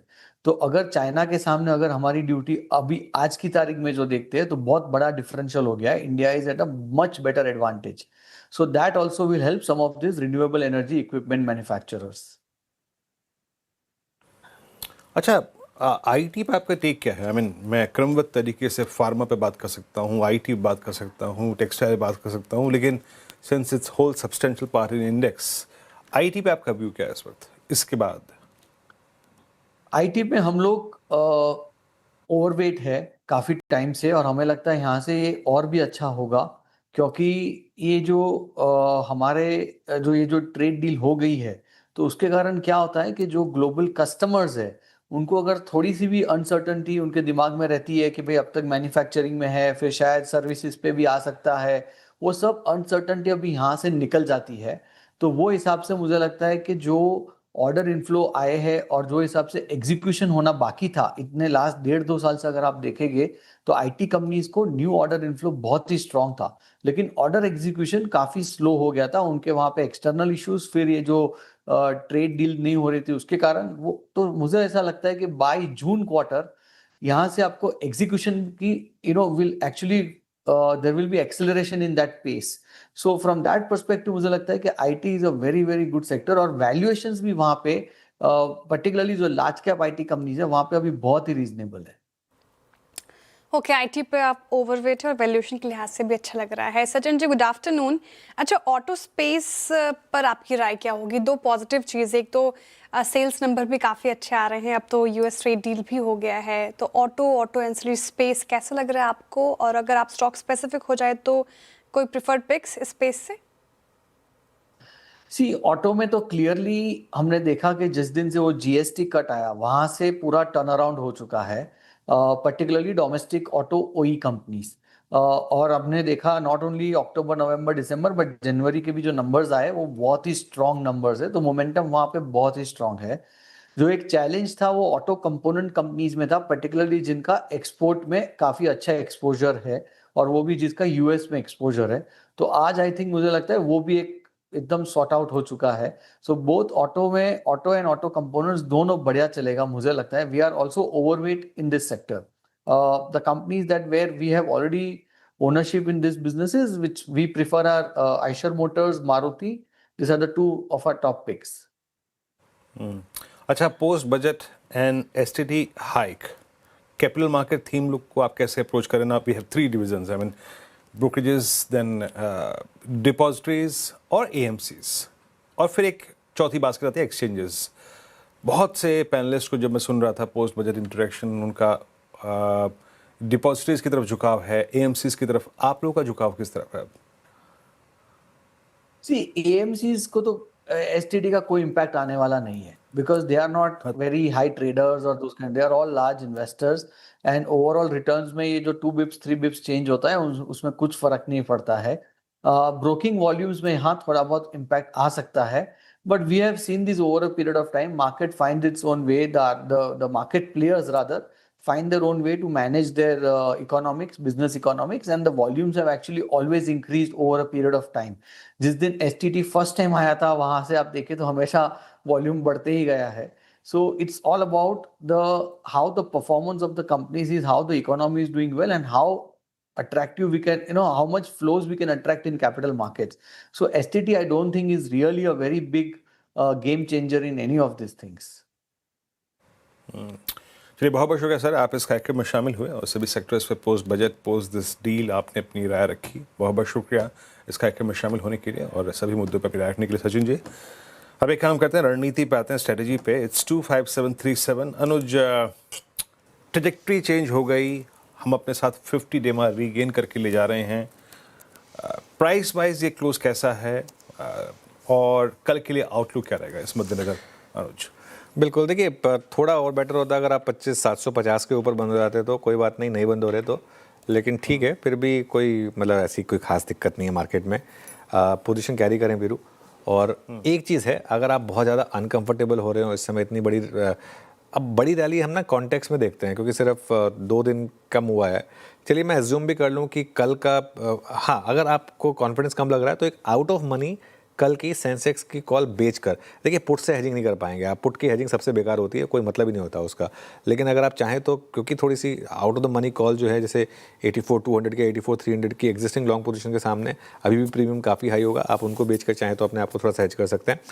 मैक्रो तेज़ी नॉर्मली 3 दिन चलती है नॉर्मली, और अगर आप मान भी लें कि कल मार्केट को थोड़ा सेंस हो गया था तो कल पहली दिन की वो तेज़ी थी, तो आज दूसरा दिन है तो कल एक और दिन, और आज जो हमने अब गैप क्रिएट किया 26,341 का, मेरा ये मानना है कि मार्केट अब एक बार शायद वापस उसको टेस्ट करेगा। अब वहाँ पर फेल होगा या नहीं होगा वो वक्त बताएगा। लेकिन आज एक और अच्छी चीज़ हुई है, आज एक ही कैंडल में आप सारी मूविंग एवरेजेस के ऊपर बंद हो गए हैं। आज आपने खुलते ही सबसे पहले 200 डे मूविंग एवरेज क्रॉस किया, फिर 20 क्रॉस किया, उसके बाद जब गिरे तो 50 डेमा पे ही आपने लो बनाया और वहाँ से घूमे और क्लोज अच्छी हो रही है। तो थोड़ा तो अब आपको इस मार्केट में कॉन्फिडेंस रखना होगा, बेसिकली थोड़ा सा रखना होगा इंडस्ट्रीज पे। और ये थी इंडेक्स पे अप्रोच। वो थोड़ा सा आईटी सिंक हुआ टुवर्ड्स क्लोज जो है ना, थोड़ा सा आईटी का सिंक जो था वो निफ्टी को थोड़ा सा, अगर आप देखें, सरकार के नीचे ले आया। बट अगर आप निफ्टी आईटी को भी देखें इटसेल्फ, अगर आप देखें 38,635 पे, ये हालांकि सारे एवरेजेस के ऊपर क्लोज हो रहा है but not that much strong. BTST STBT trades को पिक करते हैं और शुरुआत करते हैं प्रकाश सर से। प्रकाश सर, कल के लिए, बुधवार के लिए क्या पिक करेंगे आप? मैं वही पिक करूंगा अपोलो हॉस्पिटल, जो करीब 4-5 दिन पहले मैंने दिया था, वहां पर एक बॉटम बना था। अब अपोलो हॉस्पिटल ट्रेड करा 7087 पर, मेरे ख्याल से स्टॉप लगाना चाहिए इधर। यस सर, करीब अराउंड 7070 का स्टॉप लगाना चाहिए। टारगेट 7200 अब भी पॉसिबल है, और भी हाई जोन देखने को मिल सकते हैं अपोलो हॉस्पिटल में। अपोलो हॉस्पिटल BTST का बसर की हो गई। कविता जी, आप क्या कैरी कर रही हैं? श्रेया, ऑटो एंसिलरी से संवर्धना मदरसन अच्छा क्लोजिंग है 121 के लेवल पर, रिलेटिव स्ट्रेंथ बना हुआ है। For the price move of 125 128 के प्राइस मूव के लिए संवर्धन लेकर जा सकते हैं। स्टॉप लॉस मेंटेन करें 117 का। संवर्धन मदरसन हो गई कविता जी की ट्रेड। रचना जी, आप क्या कैरी कर रही हैं कल के लिए? जी, मेरी तरफ से बजाज फिनसर्व रहेगा। बजाज ट्विंस के जो दोनों स्टॉक्स हैं, those are amongst the very few stocks जो अभी हाई ऑफ द डे के आसपास क्लोज हो रहे हैं, बाकी सब they are near the low of the day.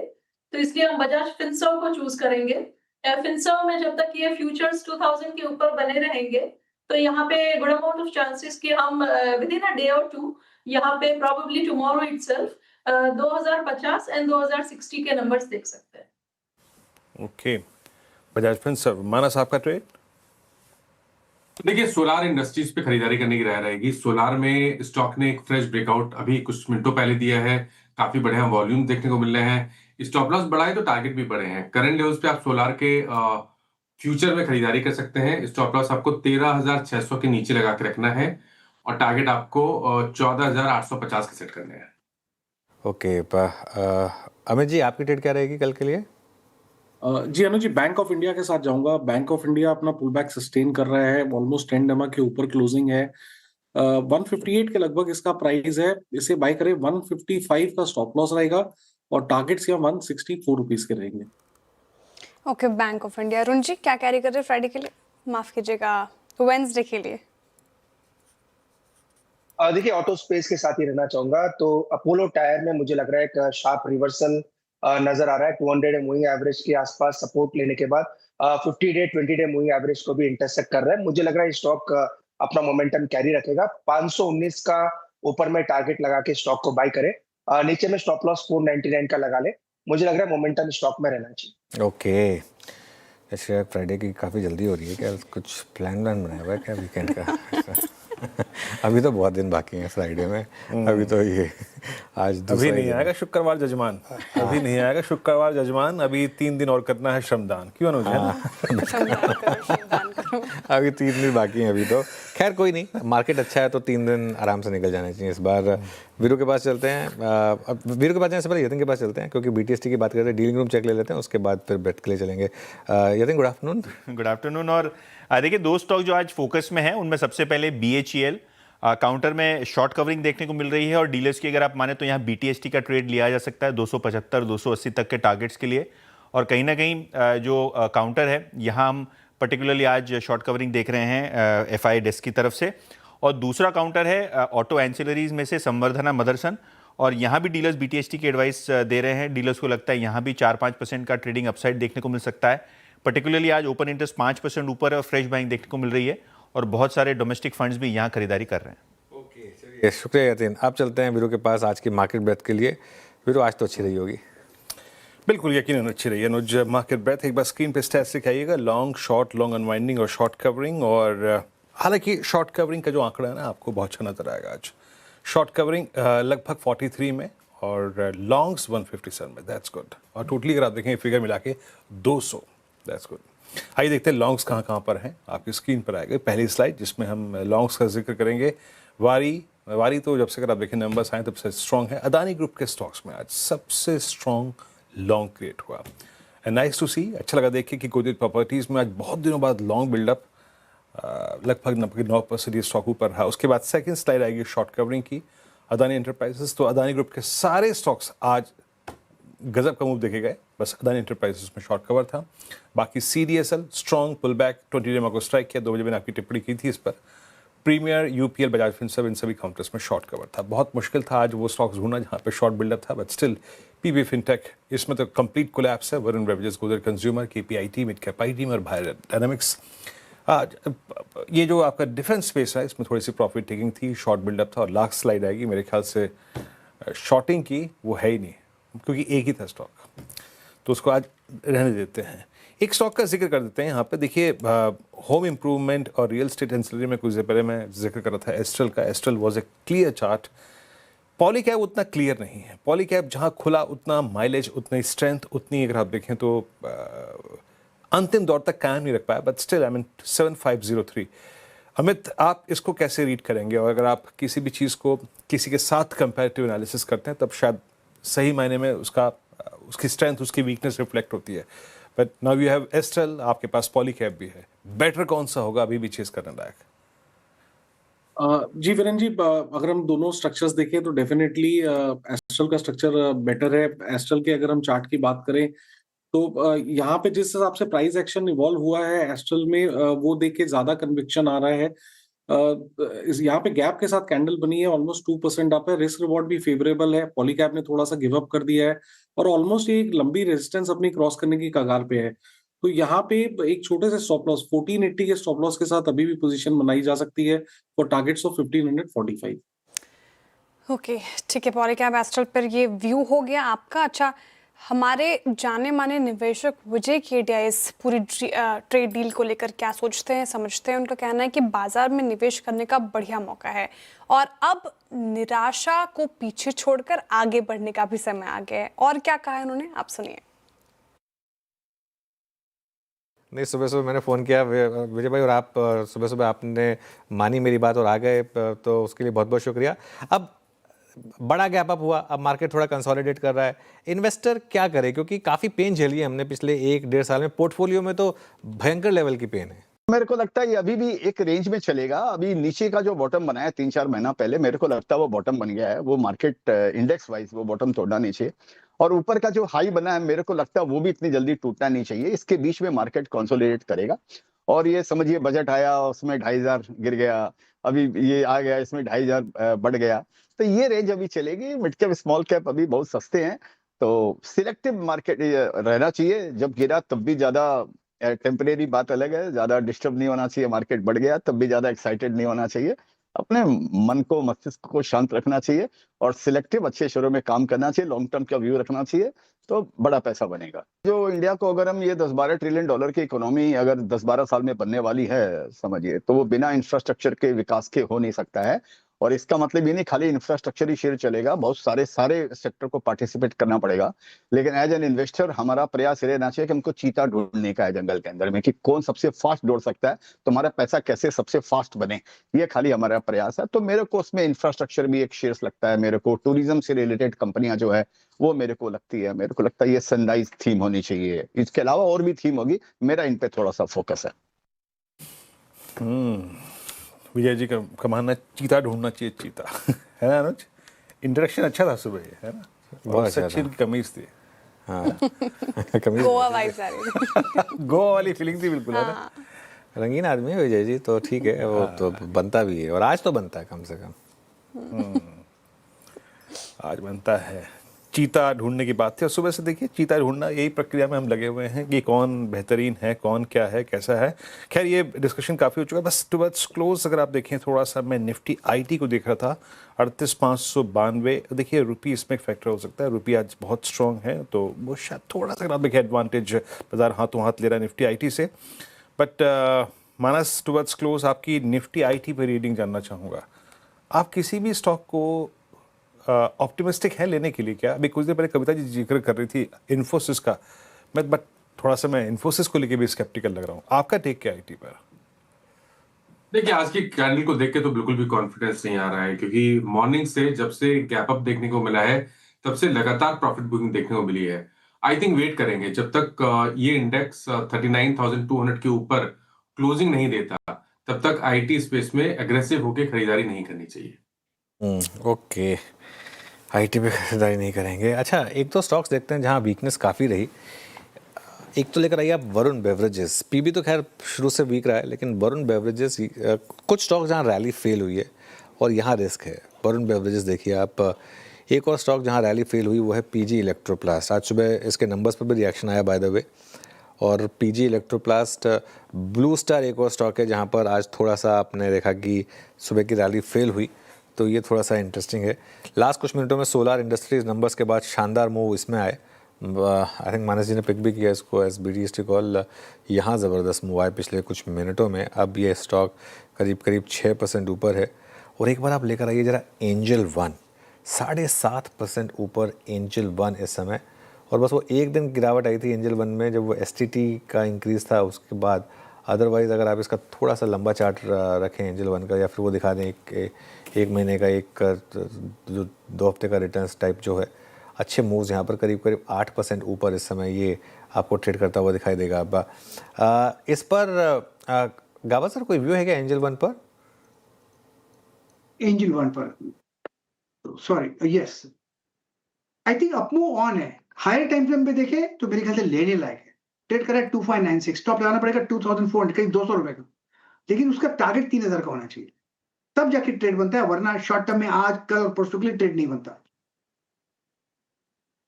Angel one पे फिलहाल ये व्यू हो गया। गाबा सर, गोदरेज प्रॉपर्टीज पे भी मैं आपसे पूछना चाह रही थी। इनफैक्ट आपने सुबह सुझाया था और अच्छी तेजी के साथ क्लोज होने की तैयारी कर रहा है, 8.5-9% की तेजी।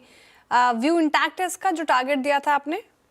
बिल्कुल अब भी इंटैक्ट है, क्योंकि स्ट्रेस्ड हो गया ऑन द डाउन साइड, काफी हो गया था, एक बाउंस की जरूरत थी, बाउंस मिल गया। आज एक ब्रेकआउट ही मिल चुका है गोदरेज प्रॉपर्टीज में। ट्रेड करा 1697, मेरे ख्याल से फर्स्ट टेक्निकल टारगेट 1800 हो गए। अगर अच्छा मूव चले तो शायद 1950 भी पॉसिबल है। वक्त लगेगा उसके लिए। 1650 का स्टॉप होना चाहिए टाइट, अगर 1-2 दिन का ट्रेड लेते हैं तो। अगर ट्रेड 2000 का लेते हैं तो स्टॉप थोड़ा डीप चाहिए 1550 का। चलिए, अच्छा, एक चीज़ हो गई। आप कहेंगे कि जनाब आपने उसका जिक्र नहीं किया। एक बार डायरेक्टर साहब प्लीज़ भगवान के लिए गोल्ड सिल्वर दिखा दीजिए, वरना कहेंगे कि गोल्ड सिल्वर की उन्होंने बात ही नहीं करी आज। एक बार दिखाइए ट्रेजेक्ट्री क्या है गोल्ड सिल्वर की। आज मिड सेशन तक तो काफ़ी स्ट्रॉन्ग पुल बैक था, रिवर्सल था, और एक सिंकिंग ट्रेजेक्ट्री से रुपये ने, ये गोल्ड ने पुल बैक लिया और आज 7300 रुपये ऊपर एक बार फिर से 150 को स्ट्राइक करता हुआ। और सिल्वर की ट्रेजेक्ट्री रखिएगा एक बार, और गोल्ड MCX 1 इंचेस और सिल्वर 264, 28,000 रुपये ऊपर। अनुज, तो एक रीजनेबल रिट्रेसमेंट के बाद, कूलिंग ऑफ के बाद, अब थोड़ा सा अगर आप देखें स्टेबिलिटी आती हुई प्रीशियस मेटल्स में, है ना? देखिए वीरू, मैं एक थोड़ा सा आपको, सिंस आपने पूछ लिया तो थोड़ा सा डिस्क्लेमर देता हूँ। मैंने एक इसमें बड़ी करेक्शन के बाद खुद कल सिल्वर में इन्वेस्ट किया है, क्योंकि मेरा ये मानना है कि ये जो कमोडिटी है ये एक बड़ी बुल रन के लिए इंटैक्ट है।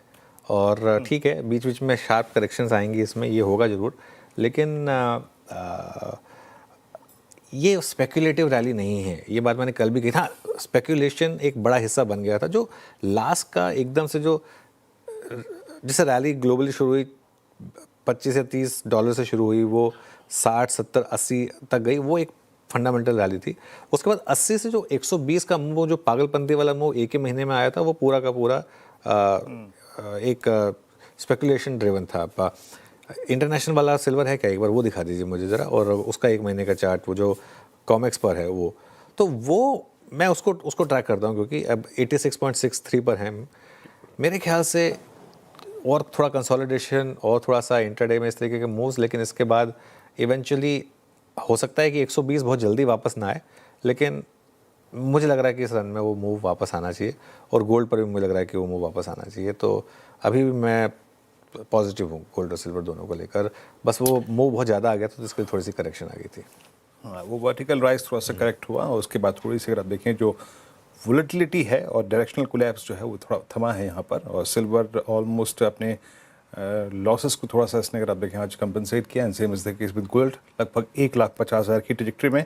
फाइनली अगर आप निफ्टी की ट्रेजेक्ट्री को देखें तो इट्स 25719। जो महत्वपूर्ण चीज़ आज अपने साथ हम कैरी कर रहे हैं कल के लिए, वो है 25,500 का आंकड़ा। वो 200 पॉइंट दूर है, पर वो ऑप्शन बेस है, याद रखिएगा, नए वीकली कॉन्ट्रैक्ट का, जो कि 10 फरवरी को एक्सपायर होगा, और साथ ही साथ 50 डेमा जो आज का लो है उसको कैरी करते हुए।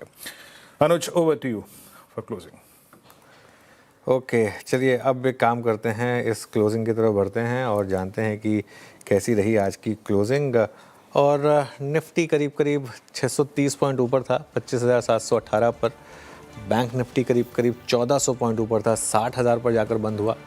अच्छी शानदार तेज़ी। निफ्टी IT भी करीब करीब 1.25% ऊपर था, और यहाँ पर एक अच्छा मूव आया। इसके अलावा अगर आप मिड कैप और स्मॉल कैप देखें, मिड कैप करीब करीब 0.3% ऊपर, और स्मॉल कैप आएगा आपकी स्क्रीन पर, स्मॉल कैप ये भी करीब करीब 0.3% ऊपर। तो आज एक मोर और लेस 0.3% के करीब का एक मूव आया मार्केट्स में। अब आते हैं हम, आज एडवांस डिक्लाइन भी अच्छा था वैसे, एक कंफर्म कर लेता हूँ, हाँ 6:1 का एडवांस डिक्लाइन था आज, शानदार। सेक्टोरल गेनर्स पर आते हैं आप, और देखिए ज़रा, कैपिटल मार्केट ने लीड किया 5%, रियल एस्टेट करीब करीब 4-4.5%, capital goods 0.4%, financials, energy, pharma सभी में शानदार वन वे तेज़ी आज आपको देखने को मिली। लूज़र्स नहीं है, सेक्टोरली तो नहीं है कम से कम। इंडेक्स के स्टॉक्स देख लेते हैं। Adani top gainer, Adani enterprises, Adani ports दोनों। अदानी एंटरप्राइजेस में एक्चुअली अच्छा मूव आया, 10% के करीब। अदानी एंटरप्राइजेस में आज नंबर्स भी आए थे, अदानी पोर्ट्स में परसों नंबर आए थे, लेकिन मोर और लेस अदानी ग्रुप स्टॉक्स चलना एक मार्केट का एक अजम्पशन है। मैं कई बार डेंजरस हो सकता है अजम्पशन कि अब ट्रेड डील हो गई है तो इनके लिए भी अच्छी खबर आ जाएगी, ज़रूरी नहीं है। वो डिपार्टमेंट ऑफ जस्टिस क्या डिसाइड करेगा वो एक कम्प्लीटली अलग है, लेकिन अभी के लिए तो खैर मार्केट रिएक्ट कर रहा है पॉजिटिवली। जियो फाइनेंशियल यहाँ पर 8% की रैली थी, बजाज फाइनेंस में 7%, इंटरग्लोब एविएशन 5.5% भागा, और पावर ग्रिड ये करीब करीब 5% भागा। लूजर्स में कोई बहुत ज़्यादा नहीं थे, टेक महिंद्रा था नाम मात्र का, BEL हल्का सा, और SBI लाइफ यहाँ पर भी हल्की सी गिरावट आई। लेकिन एक शानदार दिन मार्केट के लिए। निफ्टी पर हम 625 पॉइंट की गेन के साथ बंद हुए, सेंसेक्स पर 2000 पॉइंट के गेंस के साथ, मिड कैप पर 1600 पॉइंट यानी कि करीब करीब 0.3%, और अक्रॉस द बोर्ड तेज़ी। और फिर 3 दिन हो गए इस हफ्ते के और 3 दिन अभी और बाकी हैं। यही बड़ी यक्ष प्रश्न है कि वो 3 दिन कैसे निकलेंगे। श्रेया मंगलवार को शुक्रवार को याद कर रही थी, है ना? सर फ्राइडे पर निकल जाएंगे। हाँ, निकल जाएंगे, तो ऐसी बात नहीं है। इसीलिए फ्राइडे गा रही थी। पर ऐसा रहा तो निकल जाएंगे, ऐसा रहा तो निकल जाएंगे, ऐसा रहा तो ये निकल क्लोज जाएंगे। अच्छा, ऐसे निकल जाएगा, निकल बिल्कुल दिक्कत की बात नहीं है। उस संडे के हॉरर शो से तो अच्छा है अनुज। संडे के हॉरर शो से तो बहुत अच्छा है। और एक मार्केट अब बंद हो गई है, तो एक बार फिर से मैं अपने व्यूअर्स का आभार व्यक्त करना चाहूँगा। जो बजट डे, देखिए हमारे लिए कैलेंडर का सबसे बड़ा दिन होता है। बजट डे पर आपने हमें नंबर 1 बनाया और इतने ज़बरदस्त तरीके से नंबर 1 बनाया कि जिसमें कोई इफ्स एंड बट्स रह ही नहीं गया और हर कोई इसकी बात कर रहा है इंडस्ट्री में। अगर आप पोर्टल्स देखें जो न्यूज़ मीडिया को ट्रैक करते हैं, उनकी स्टोरीज़ देखें, कहीं भी देखें, अगर आप हमारे इंडस्ट्री के कलीग से बात करें, सबके ज़ुबान पर एक ही बात है कि उस दिन की CNBC आवाज़ की कवरेज का शायद कोई मुकाबला नहीं था। लुक्स हो, फील हो या फिर जो हमारी प्रोग्रामिंग है, तो उसके लिए तो एक बार फिर से आप सबका बहुत बहुत शुक्रिया। और चलिए फिर समेटते हैं शो को। बिल्कुल, वो कहते हैं ना, डील हो या बजट, सिर्फ आवाज़ पर। नमस्कार।